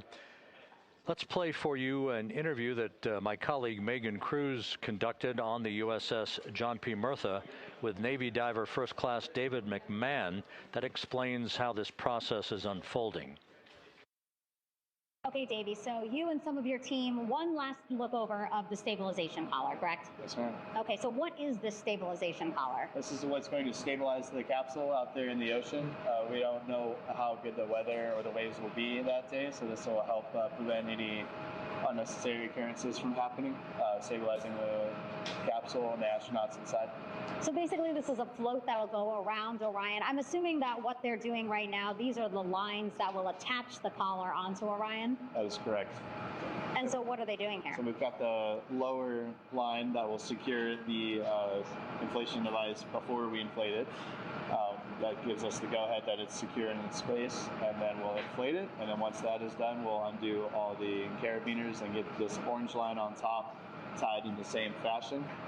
And then this will be secure to the capsule, and the astronauts can safely take their first steps out of the capsule onto the front porch. Okay, and how long will it take them to set up the stabilization collar? We should definitely be able to handle this in under 10 minutes. Okay, wow. And then you just mentioned the front porch. So basically after they set up this stabilization collar, then they set up what's called the front porch here. That's correct. Okay, and what's the front porch? Front porch is basically a bigger waiting room for the astronauts to sit in while we wait for the helicopters to show up and grab them. Okay, so the medical team that was inside with the crew, they're going to help them out and onto the front porch? That is correct. And then what happens here? We have higher trained medical personnel also on board the front porch that will give them lookovers and just make sure they're okay while we wait for the helicopters to show up. Okay. How does it feel, I mean, your team, you, to be part of a mission that's returning astronauts from the moon in more than 50 years? We all feel extremely honored to be a part of this, as well as a bigger mission for the Navy and joining up with NASA to do great things. Mm-hmm. And do you feel like you and your team are ready? Yes, very ready. Cool. All right, thank you so much. Thank you.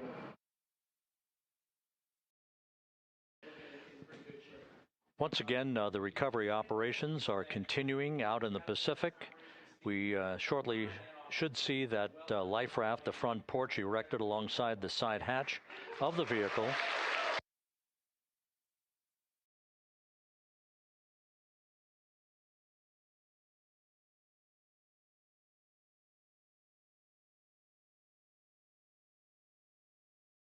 A number of flight controllers have come into the flight control room to receive congratulations from Entry Flight Director Rick Henfling.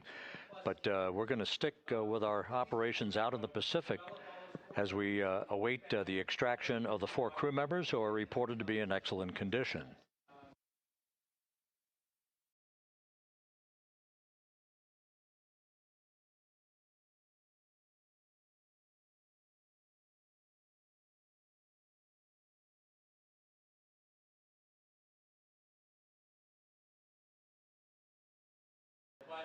Again, while we stand by for that front porch to be erected alongside of the side hatch of the vehicle, let's go back to the USS John P. Murtha and Megan Cruz. Megan?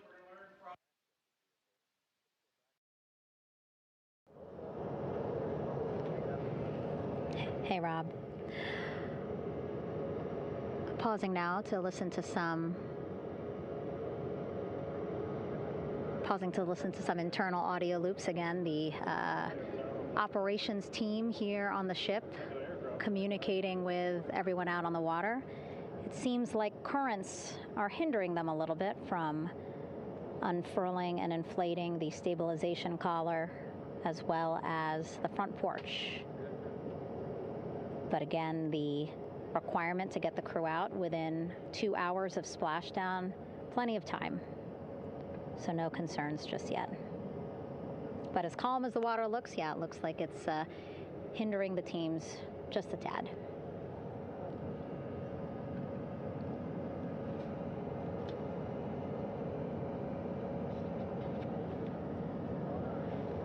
You can see in some of our shots that side hatch still open. Again, inside there are now 8 people inside. 4 divers, Navy divers, all with medical training, each assigned to an astronaut each. Making sure that they're comfortable, feeling good.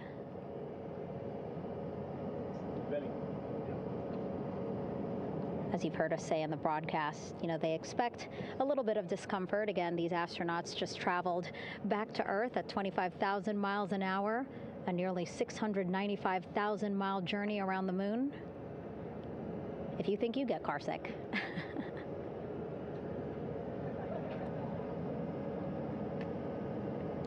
Again, 6 boats out there, lots of gear with them, just in case, right? As we said, the crew reported feeling great, but again, all those folks out there in case they weren't, right? NASA is all about making sure we think about every situation that can happen, and so, of course, wanted to be ready in case any of our astronauts needed more medical attention while out there in the water.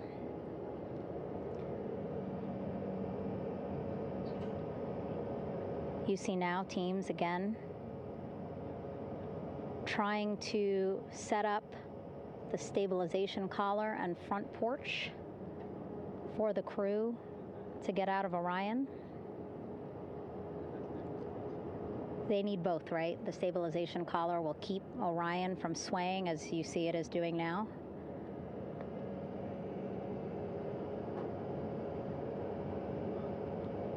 And then they will connect the front porch to the stabilization collar so that the crew can take 2 steps and they will be in the front porch.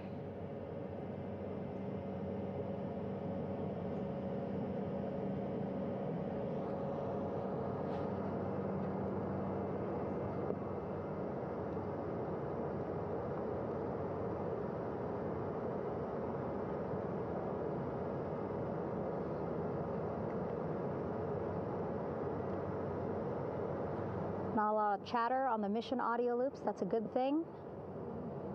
Again, things proceeding pretty nominally,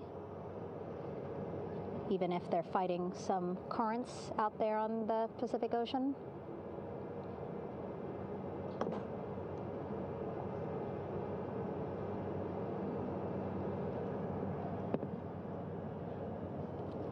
Again, the goal, setting up the stabilization collar and the front porch so that the crew can rest comfortably in the front porch, get placed into harnesses so that 2 helicopters can lift them off the front porch and onto the USS John Murtha here.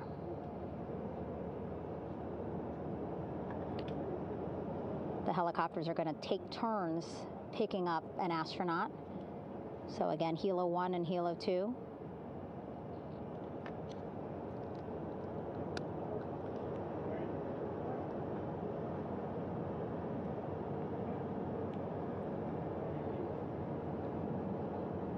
Okay, and the recovery team here on the ship just got a report from the undersea medical officer who is inside the capsule with the crew.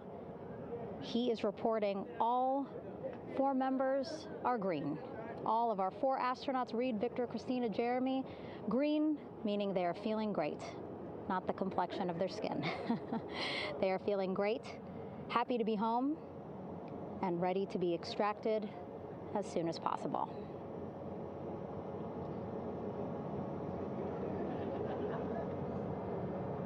And so, as I was saying, we have 2 helicopters circling the activity you're seeing on the water right now.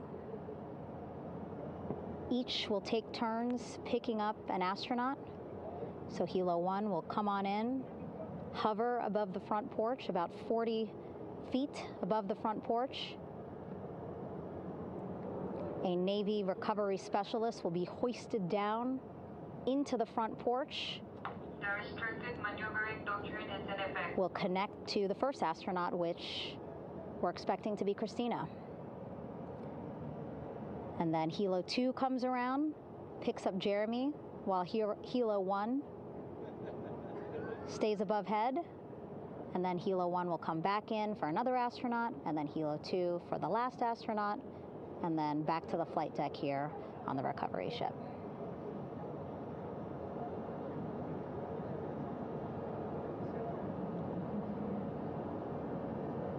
I was talking to Assistant Artemis Recovery Director Paul Serpinsky.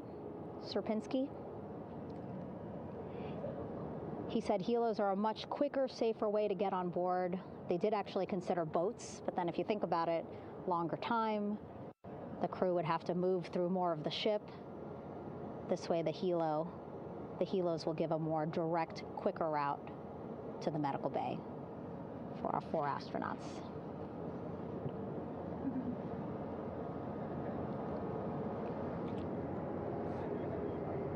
Beautiful shots from our aerial and imagery teams.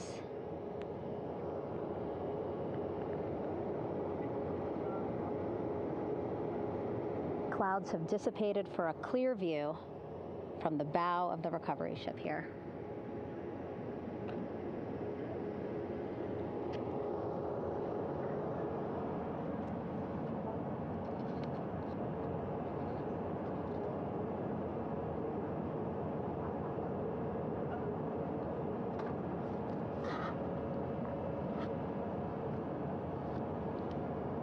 You can still see divers in the water there. Encircling Orion, that is that stabilization collar we've been telling you about. As you saw in that interview just a few minutes ago, they have to first connect it to Orion, and then once it's secured onto Orion, they can inflate it, and then they'll further secure it with other harnesses and lines.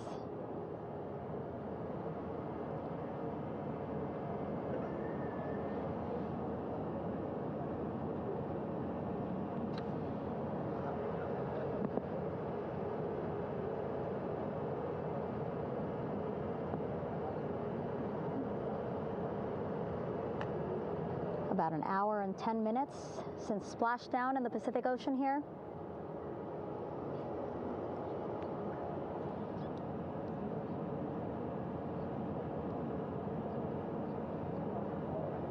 Reed, Victor, Christina, and Jeremy back home after a history-making mission to the moon and back.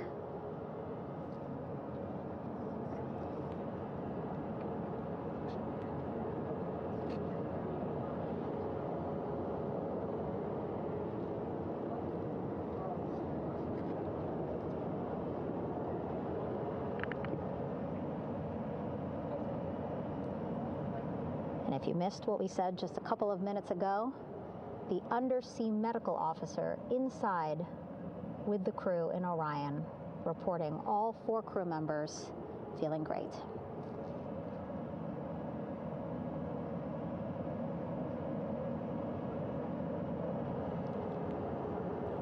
Progress being made there on the stabilization collar. It looks like they are beginning to inflate it.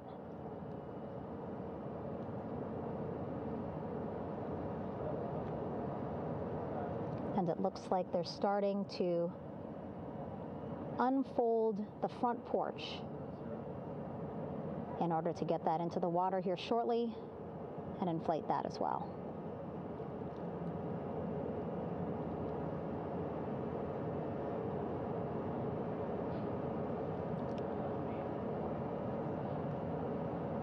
Again, more than 40 people out in the water right now. And those Navy and NASA personnel have been in the water for now about 4 hours.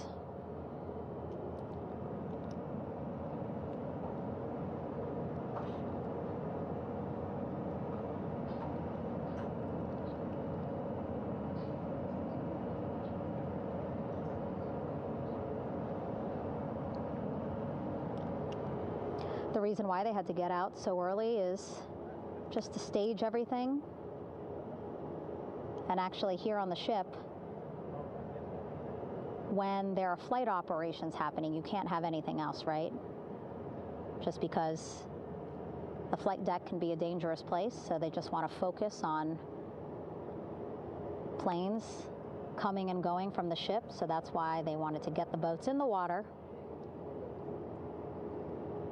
to make sure that they have all the time they needed for the flight ops. And then the same crew here out in the water, they will stay out in the water for a number of hours after we recover the crew and get them back on the ship, because then they have to recover Orion.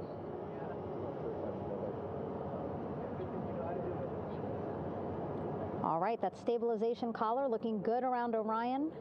We're now seeing some recovery personnel getting on to that collar.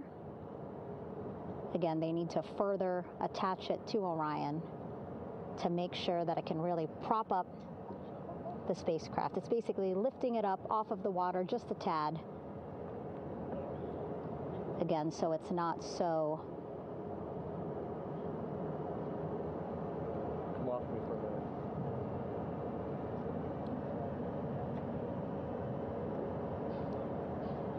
so it doesn't sway so much in the water there.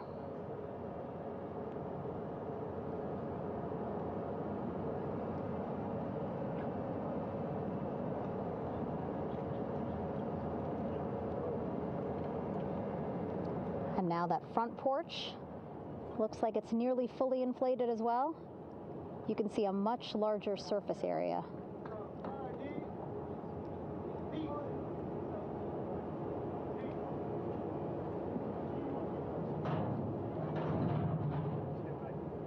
And so once the crew get out of Orion, they can stretch their legs a little bit on this front porch, get some fresh air.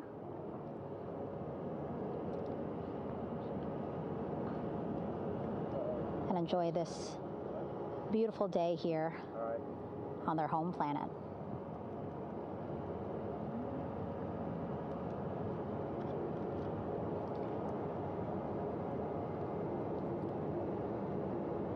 It appears teams now are about to connect the front porch to the stabilization collar.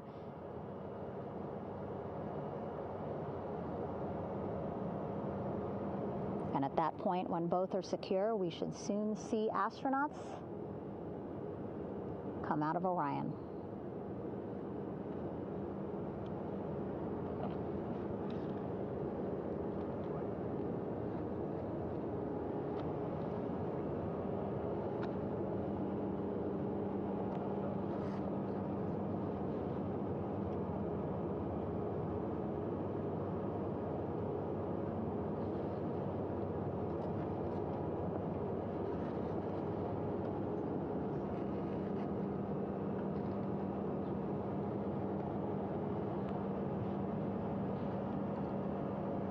All these views you see also being fed to the Landing Force Operations Center here on the ship. Of course, it is very important for our recovery teams leading the mission to have all the views that you're seeing as well. Again, listening to their communication loop here on the ship. Very quiet, which is a good thing. It means things are going pretty nominally, meaning as expected.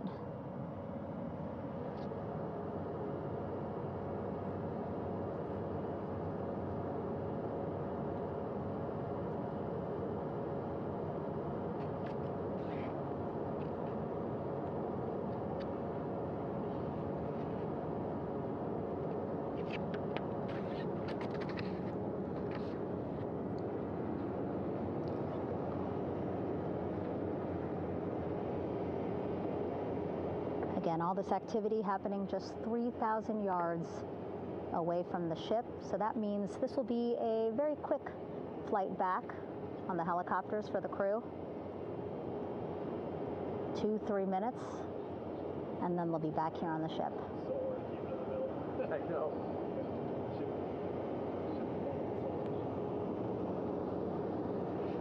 Okay, saw a thumbs up from one of the personnel on the front porch. It looks like they are now getting ready to deploy what they call the Air Rescue Vest, ARV. And so this is the harness that each crew member will get into in order to be hoisted into the helicopters. Again, those helicopters hovering just about 40 feet above the front porch when they're ready to pick up each crew member.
This is Mission Control Houston.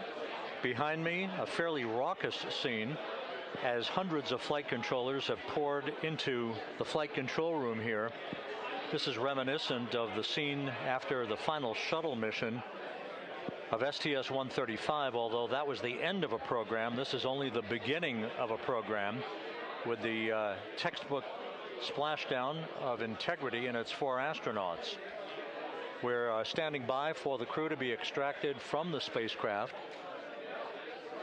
Entry Flight Director Rick Henfling invited all of these flight controllers who have contributed to this mission to enter the flight control room to have an opportunity to receive well wishes and to share the mutual glow that exists in the wake of a textbook mission for Integrity. On the front screen here in Mission Control, a sign that says "Welcome Home, Integrity," taking humanity back to the moon, going further, and returning safely to Earth. So all of that jubilation, part of the post-splashdown activities, even as we await the crew being extracted from the vehicle to be hoisted onto Navy helicopters for the trip back to the USS John P. Murtha.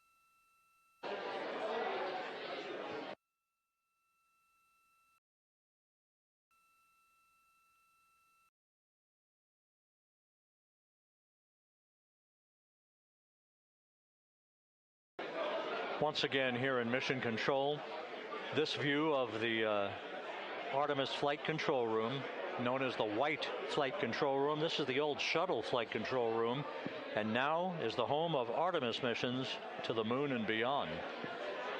Once again, quite a few flight controllers were invited in by Entry Flight Director Rick Henfling to share in the jubilation following the successful splashdown of Integrity.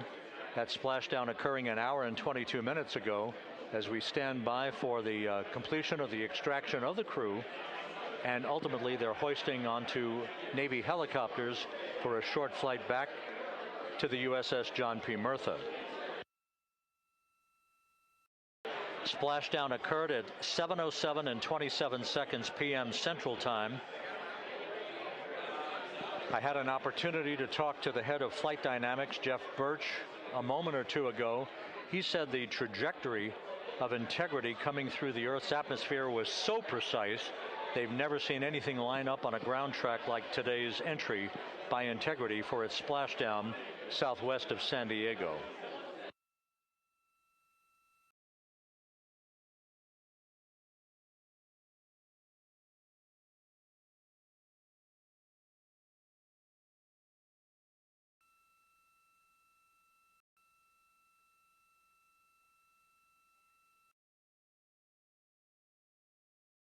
And the initial, you can hear it.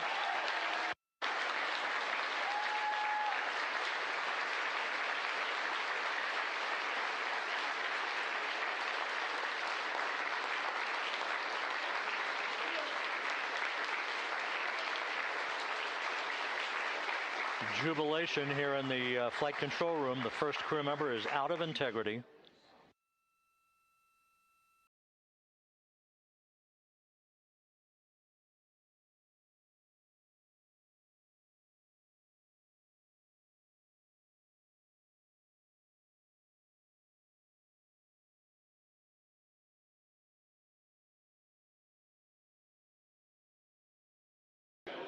We are expecting the other crew members momentarily to be extracted.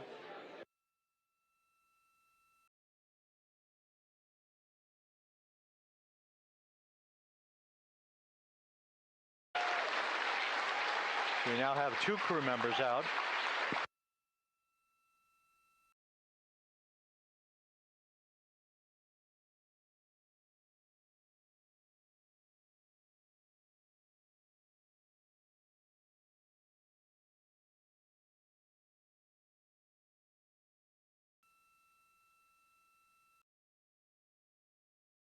Two crew members out, 2 to go.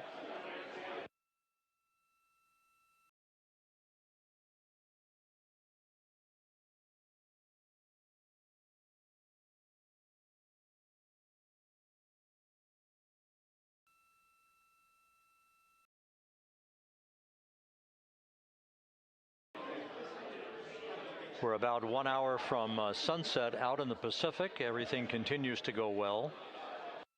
Integrity's systems function perfectly during its entry back to Earth. And Reed Wiseman, the commander who will be last out of the vehicle, reported that all the crew members were feeling very well.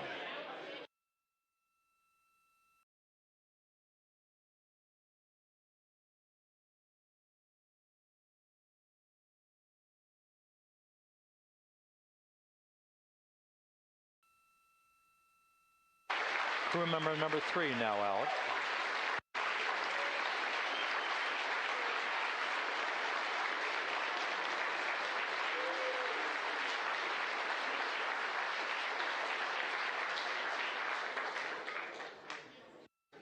And now standing by for the commander, Reed Wiseman, who will be last out of his ship.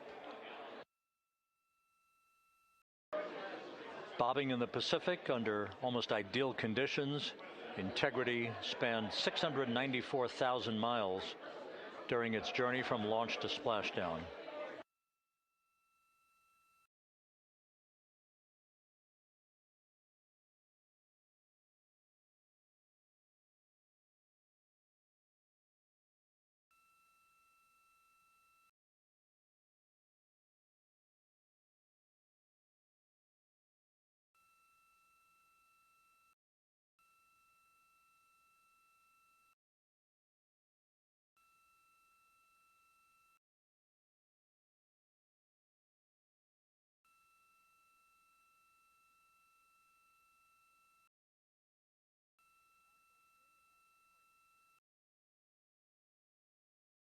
And we now have Reed Wiseman out of the vehicle, all 4 crew members now out of Integrity.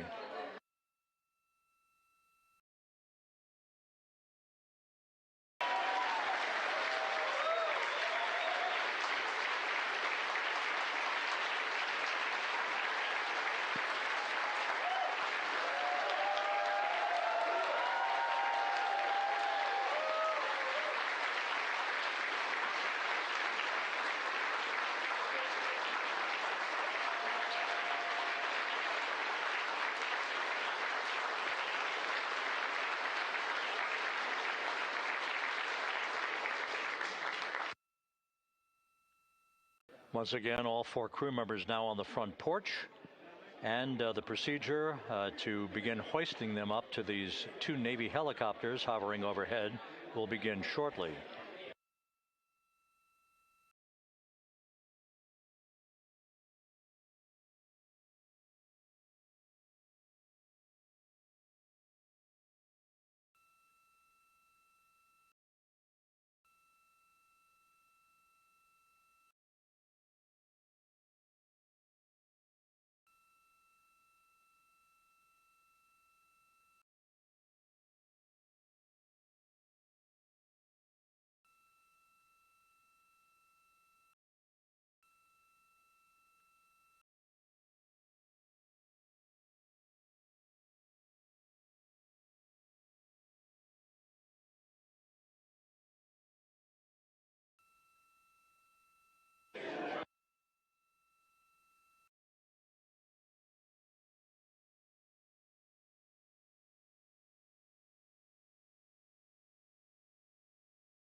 This is Mission Control Houston. The mission is over, but the melody lingers on as jubilation continues here in the flight control room. We should be expecting NASA's Associate Administrator, Amit Kshatriya, to be joining us shortly for a short interview while the recovery operations continue out in the Pacific. So we'll stand by for that. And then we'll turn it back over to Megan Cruz aboard the USS John P. Murtha.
This is Mission Control Houston here in the Artemis flight control room. A number of flight controllers basking in the glory of the successful end of this mission that carried 4 astronauts around the moon on a lunar flyby, and the first test flight of Orion with crew members on board. Splashdown occurring an hour and 32 minutes ago after a flawless descent back into the Earth's atmosphere for the vehicle. Its 4 crew members in good shape, simply enjoying their time right now on the front porch, as it were, the inflatable raft alongside of their Integrity spacecraft.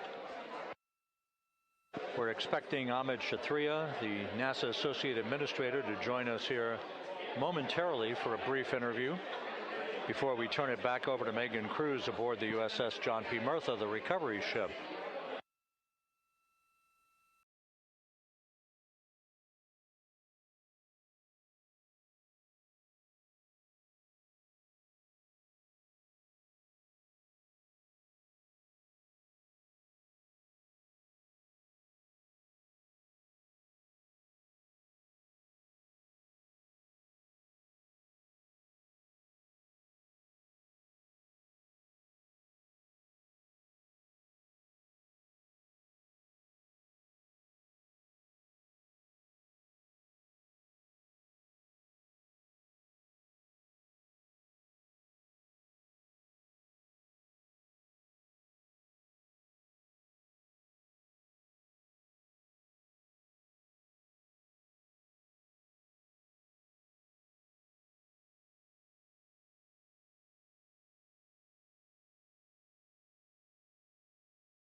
This is Mission Control Houston. We're about an hour and 34 minutes since the textbook splashdown of integrity in the Pacific to bring home our astronauts. And with us now is Amit Kshatriya, the NASA Associate Administrator. Amit, a little bit of history made tonight, a little bit of history made over the past few weeks. Your thoughts as this team here basks in the glow of what they just accomplished? Yeah, Rob, we're here in the control center, and it's kind of overrun with jubilant folks in the Mission Control Houston, as well as engineering, and folks that just want to be here, part of it, as we watch our crew get extracted from the vehicle. And you know, my thought is always about these teams. The team that's in the water right now, pulling the crew out. The team here in Houston that worked so hard over the last 10 days, no sleep to get this done.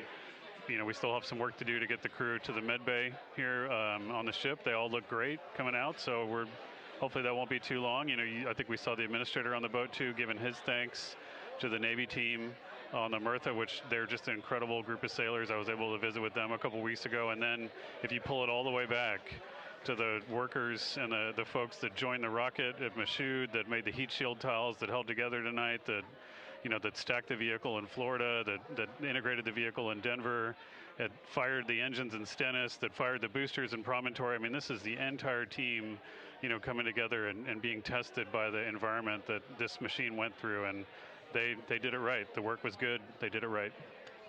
You've said in a number of briefings, of course, and in other forums that this is just the first step. The cadence has to step up, as the administrator has indicated. Now, it's a little early for the full report card on how Integrity did, but did this mission ultimately, from your eyes view, exceed expectations?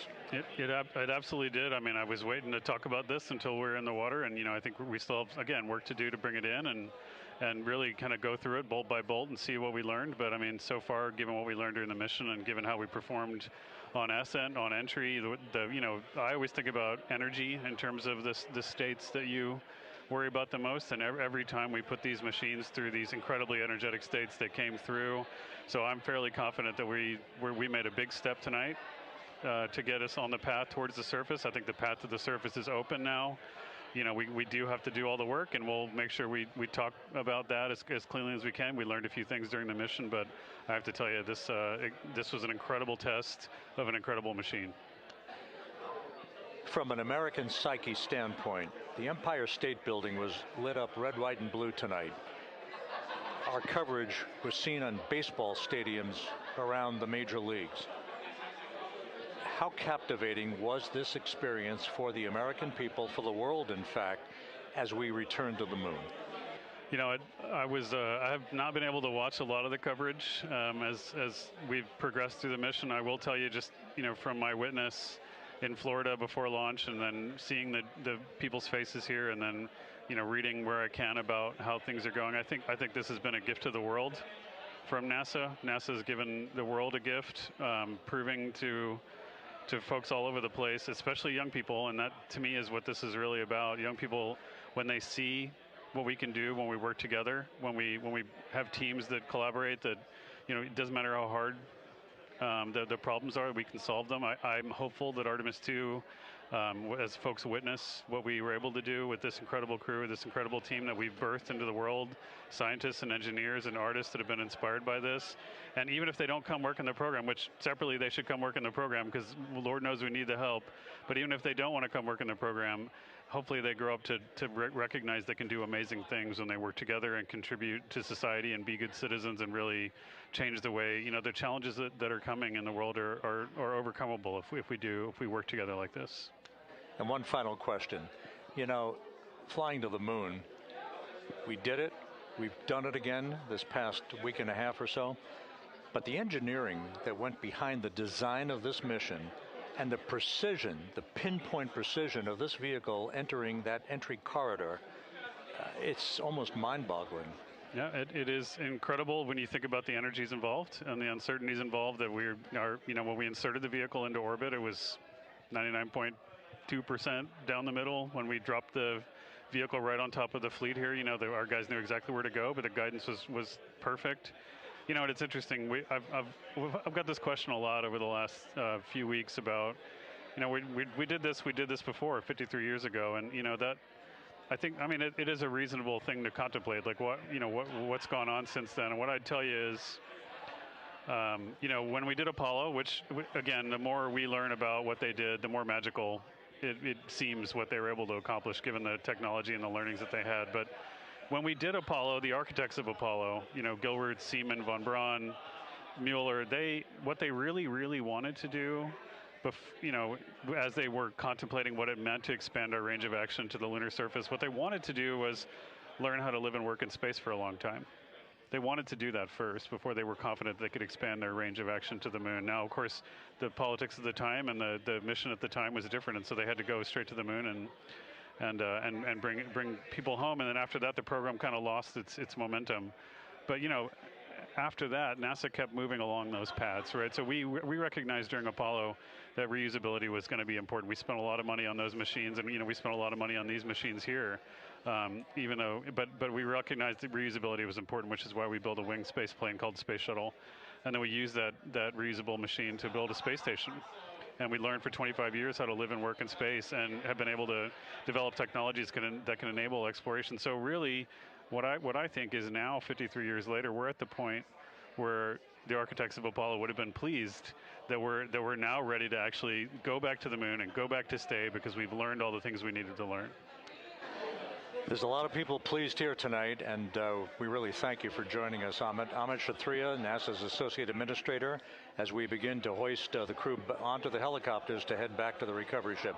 Thank you very much. Thank you, Rob. Congratulations, Amit.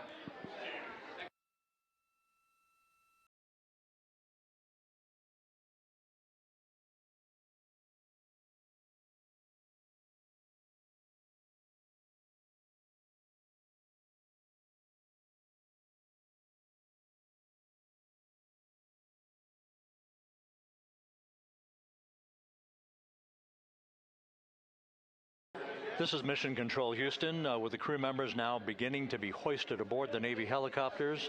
Let's go to Megan Cruz aboard the USS John P. Murtha, who will take it from here.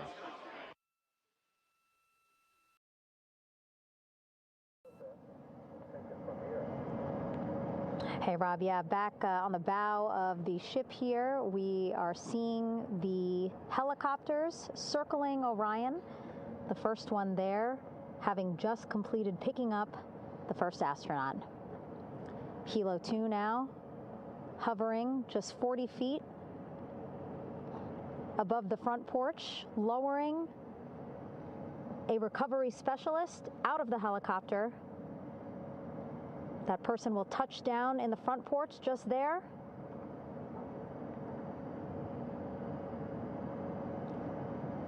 The crew members already outfitted with a harness that will allow them to quickly attach to the hoisting device.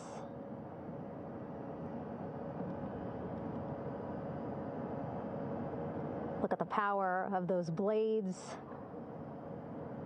throwing water out at the center there, the front porch,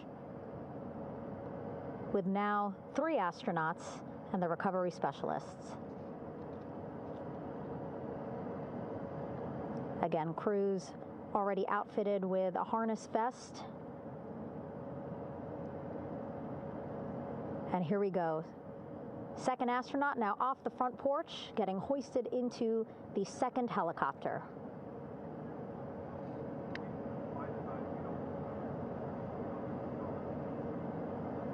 That helicopter will now hover just a distance away to give room for the first helicopter to come back and pick up the third astronaut.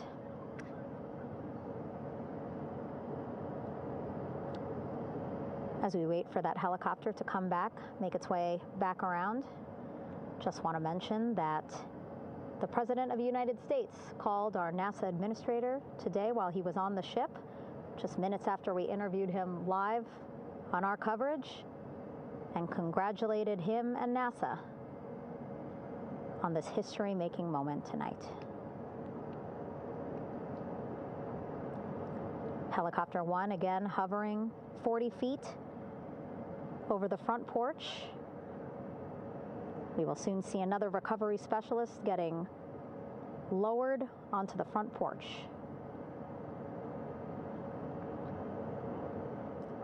Wow, imagine sitting on that front porch, the wind, the water. But again, the recovery team determined that a helicopter flight back to the ship here would be safer, faster, and more comfortable for our crew who just completed a 10-day mission around the moon. Third astronaut in the air, getting hoisted quickly back into the first helicopter now.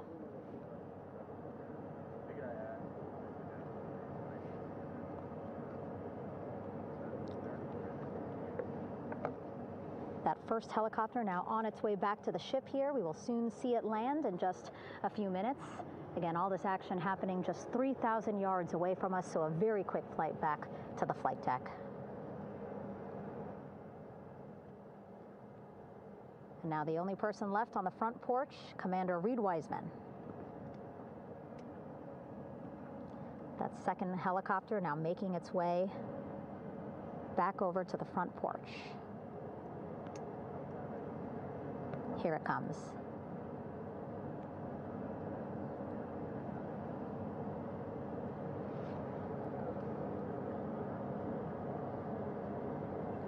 Making its final approach here.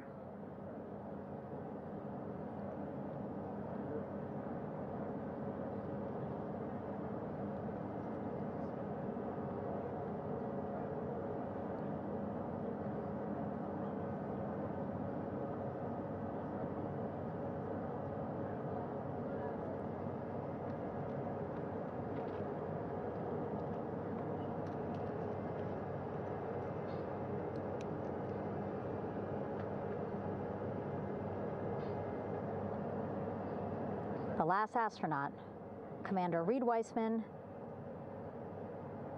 now off the front porch and almost into the second helicopter. Both now on their way back to the ship where we are, the USS John P. Murtha, just west of San Diego in the Pacific Ocean.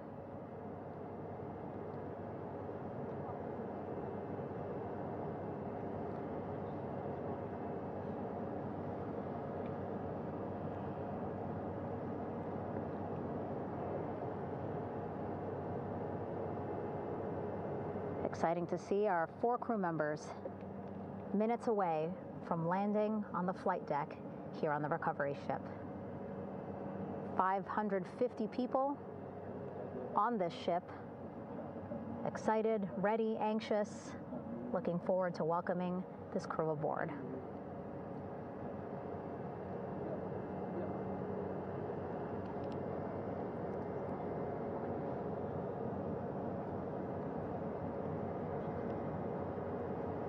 Watching them now with our own eyes. Close to the ship here. Hearing them begin to hover on the flight deck, which is just across from us, here on the bow.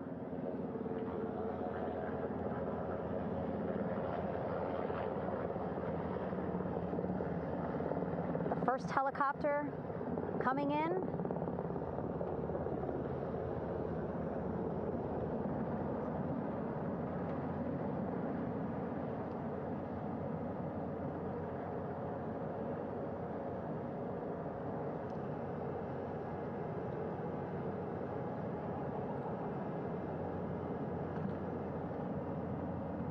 And wheels down. Wheels down of the first helicopter carrying 2 of our Artemis II crew. Pilot Victor Glover and mission specialist Christina Cook.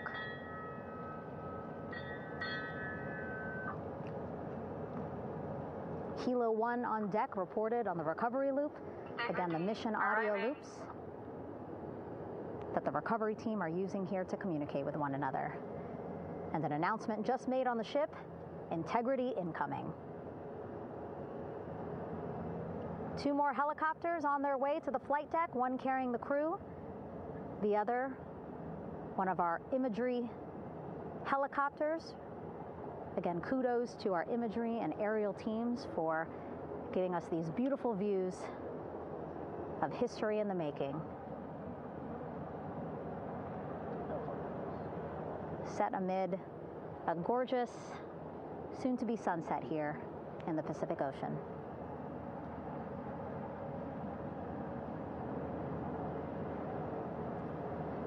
The second helicopter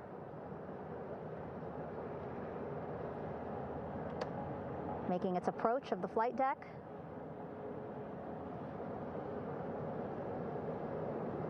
Plenty of people here on the bow with their cell phones out, filming this moment.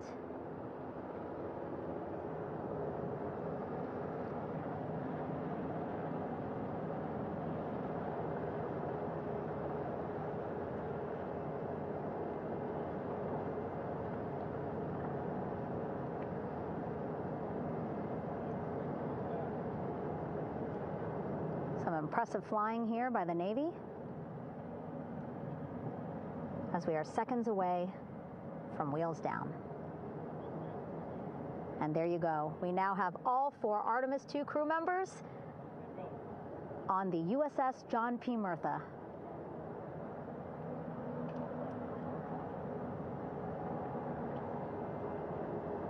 I'm sure they're happy to be out of the water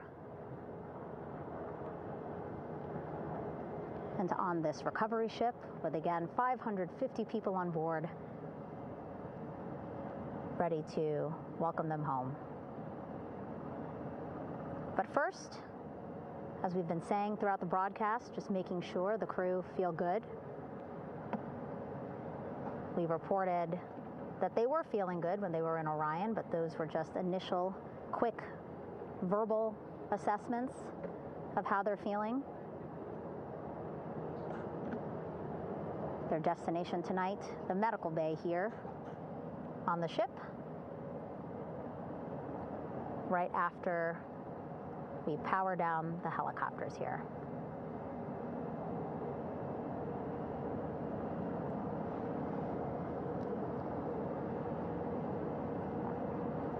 The team on the flight deck working quickly but methodically.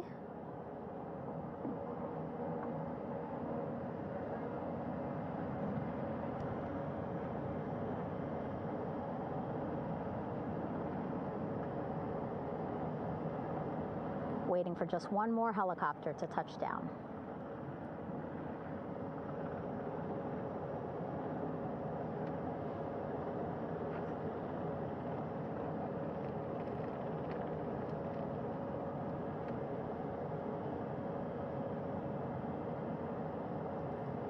Very limited personnel here on the flight deck. Restricted maneuvering doctrine is in effect. As that third helicopter touches down.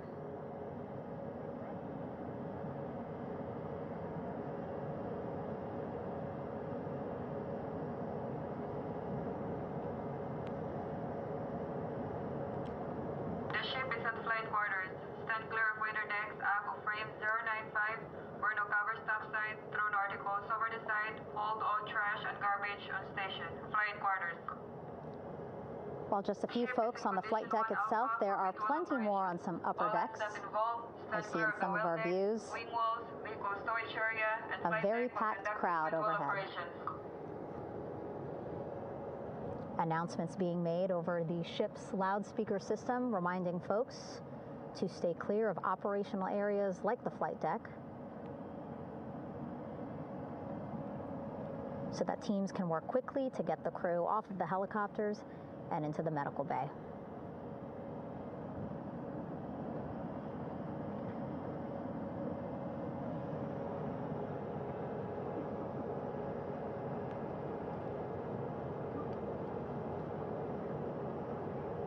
Splashdown today, 5:06 p.m. Pacific time.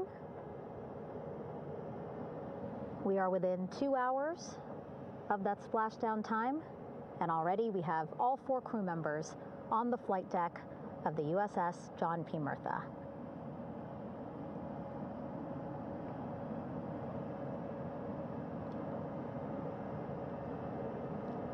Again, crew waiting before getting out for the helicopters to completely shut down.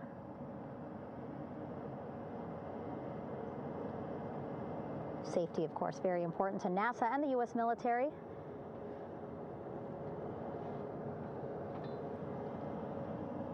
So we'll wait just a couple of minutes here before we start seeing crew members walk off the helicopters one by one.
All right, and now here we see pilot Victor Glover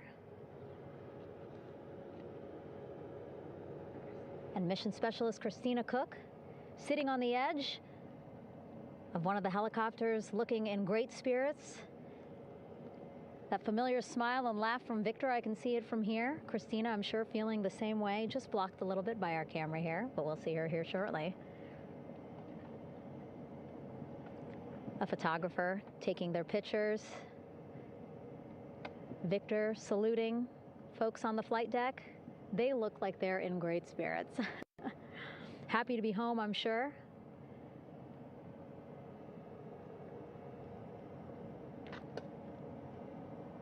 If you're sitting at home, I hope you too are wondering, what would you want to ask them if you got a chance to talk to them? Because that is what I'm thinking about. Getting the opportunity to talk to or ask questions of these 4 astronauts who just made history as the first crew to return to the moon since 1972.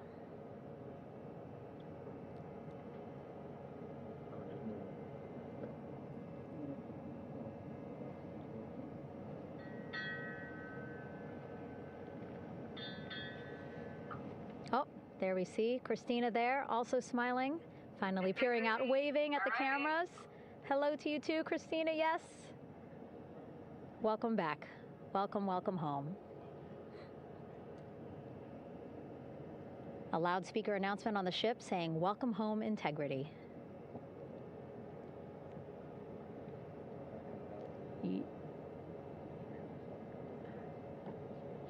Victor in great spirits. I can't see who he's talking to, but I kind of think that he might be talking to his other 2 crew members. Shouting from across the flight deck, congratulations to one another.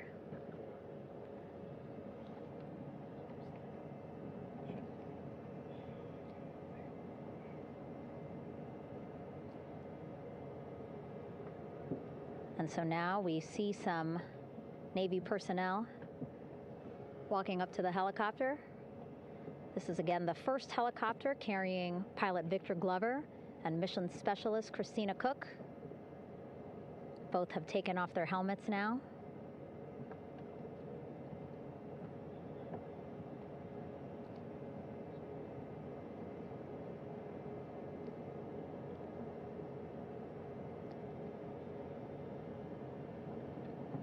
Some pictures, video, to catalog this historic moment. A beautiful sunset just behind them here in the Pacific Ocean.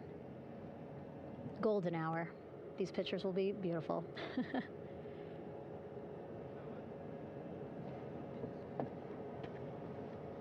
Now we see NASA Administrator Jared Isaacman. He is on the flight deck, as well as Flight Surgeon Rick Schuring walking over to Victor and Christina first. We saw the administrator walk over to the other helicopter, which is carrying Commander Reed Weissman and Mission Specialist Jeremy Hansen. We heard from Rick earlier in the broadcast. Again, he said he's going to be out there on the flight deck to do another initial assessment of the crew, ask them how they're feeling, anything bothering them. But again, from what I'm seeing, they look like they're in great spirits and feeling pretty good for folks who just traveled 695,000 miles from Florida to the moon and now here to the Pacific Ocean.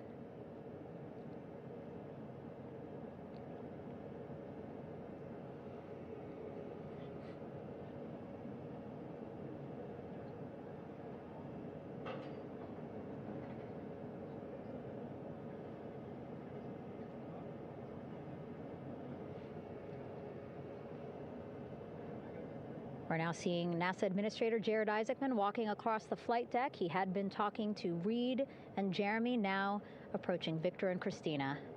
A hug from Victor, a hug from Christina. What a moment that we're getting to experience together.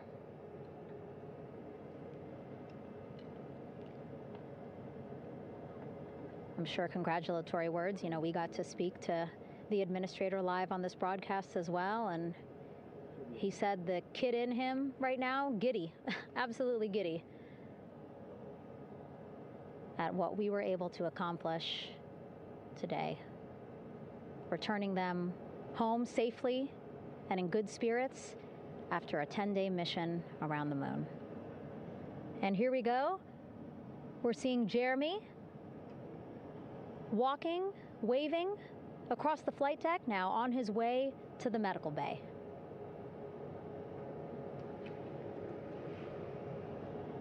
It's a short walk, less than a minute. Again, that's why the recovery team decided to use helicopters to get them on the flight deck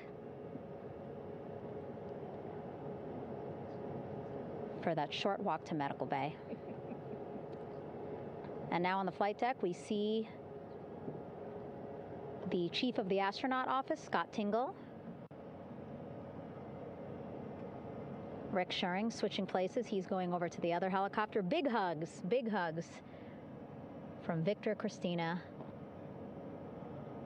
to Scott.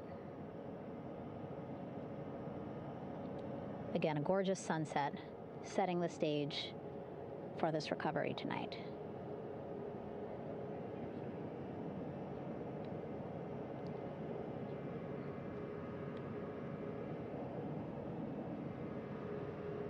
All right, and now here we are, Christina, making her way, looking thankful, grateful, happy to be home.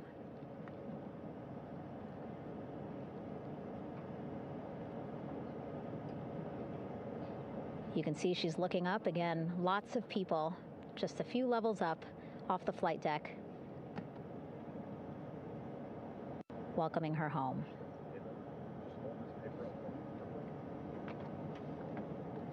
Scott holding the door like a gentleman, but back on his way to the other crew still on the flight deck.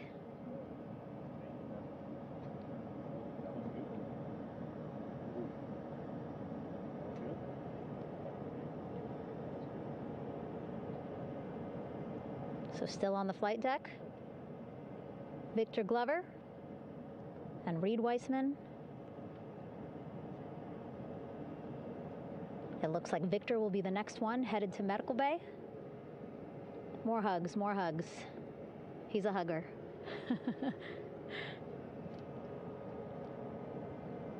Victor looking good as he walks across the flight deck. NASA Administrator applauding. Victor applauding for all the folks on the ship with him who played a role in their safe return today.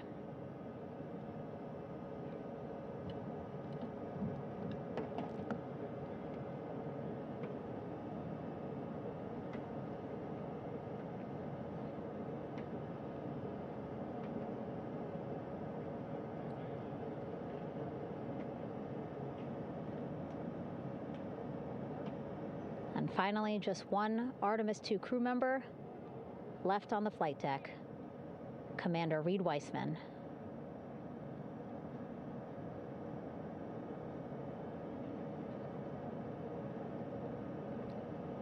Applause from the group there on the flight deck, I'm sure, as well as on the level just above them, packed with people. Reed looking good as he takes his steps towards the medical bay.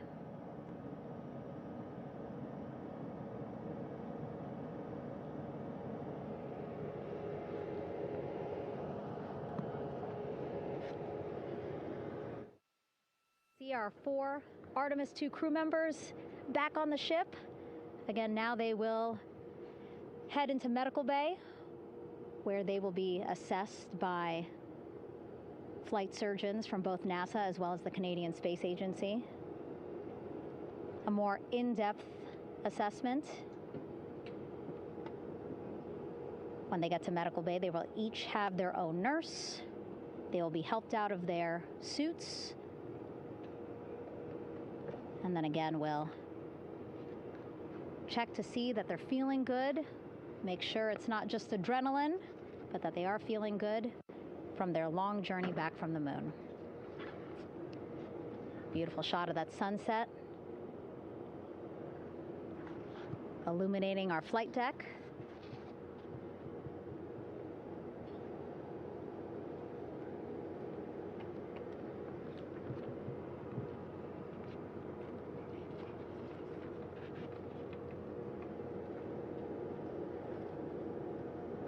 All right, and now with our astronauts safely on board, I want to welcome on Artemis Recovery Director Lily Villarreal. Lily, I don't know how you must be feeling right now. Ecstatic, relieved? So ecstatic, relieved. Of course, we still have to bring the capsule into the well deck of the ship, but this is a major milestone to have the crew here on the ship and in medbay. You know, our team has been preparing and working really hard, and I'm just so proud of them all. Everything went very well, just as planned. Our teammates in Houston, the flight control team was just amazing. We were able to have great conversations and communications about everything. And I don't know what else to say. I'm just so ecstatic. It's such a wonderful feeling to get to this point. Again, we still have to get the capsule, but this is huge for all of us in landing recovery, and I couldn't do this without my team, and of course the full support of the U.S. military. There's going to be lots of, high fives when we get the capsule back in, and I'm so happy that the crew's doing well, Orion's doing well, and thank you for everybody watching. Yeah, it was great to watch the crew come back to the ship with you. How were you feeling when you were seeing them looking so happy to be home and feeling really good? The funny thing is that we had video of them from inside the Orion vehicle. They were like that from the beginning. When we opened the hatch, they were already out of their seats, having a good time, waiting for us to open the hatch.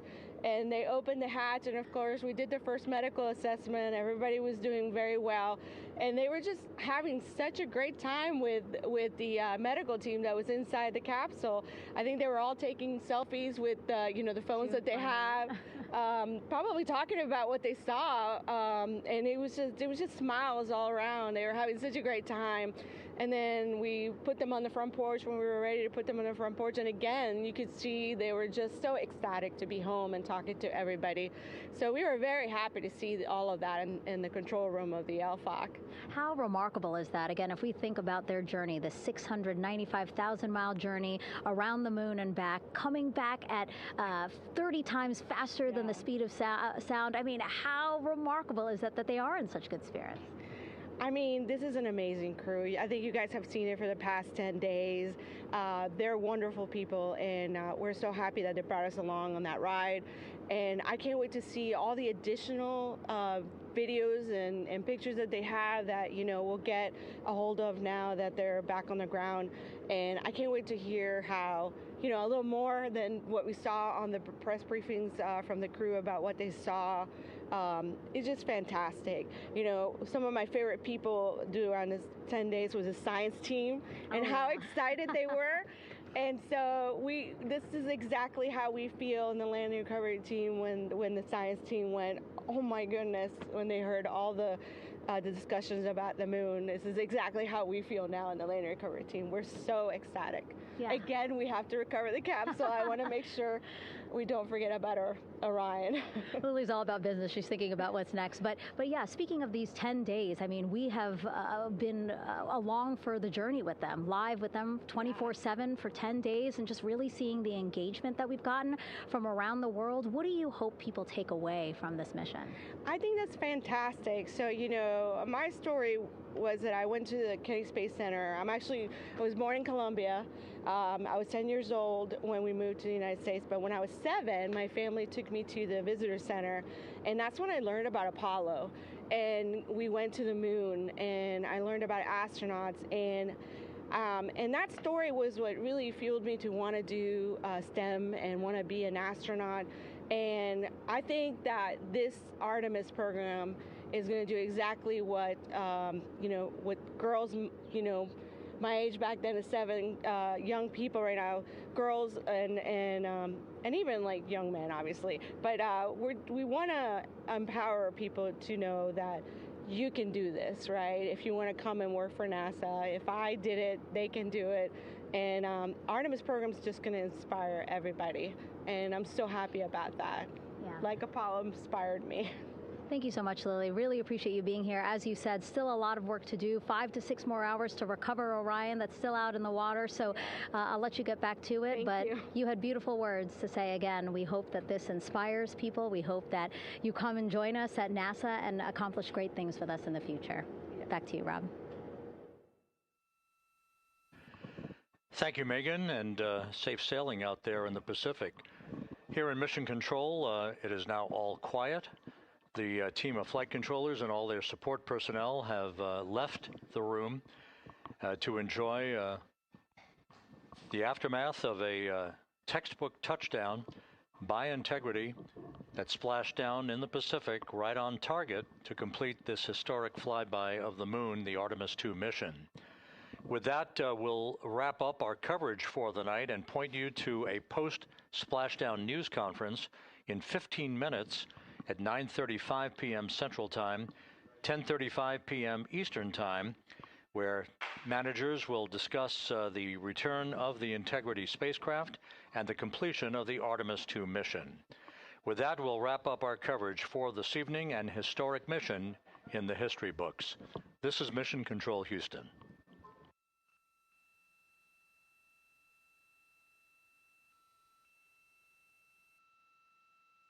Main chute deploy. And we have 3 good main chutes. Houston Integrity, splashdown, sending post-landing command now. Splashdown confirmed. Copy splashdown, waiting on VLDR. Splashdown confirmed at 7:07 p.m. Central Time, 5:07 p.m. Pacific Time.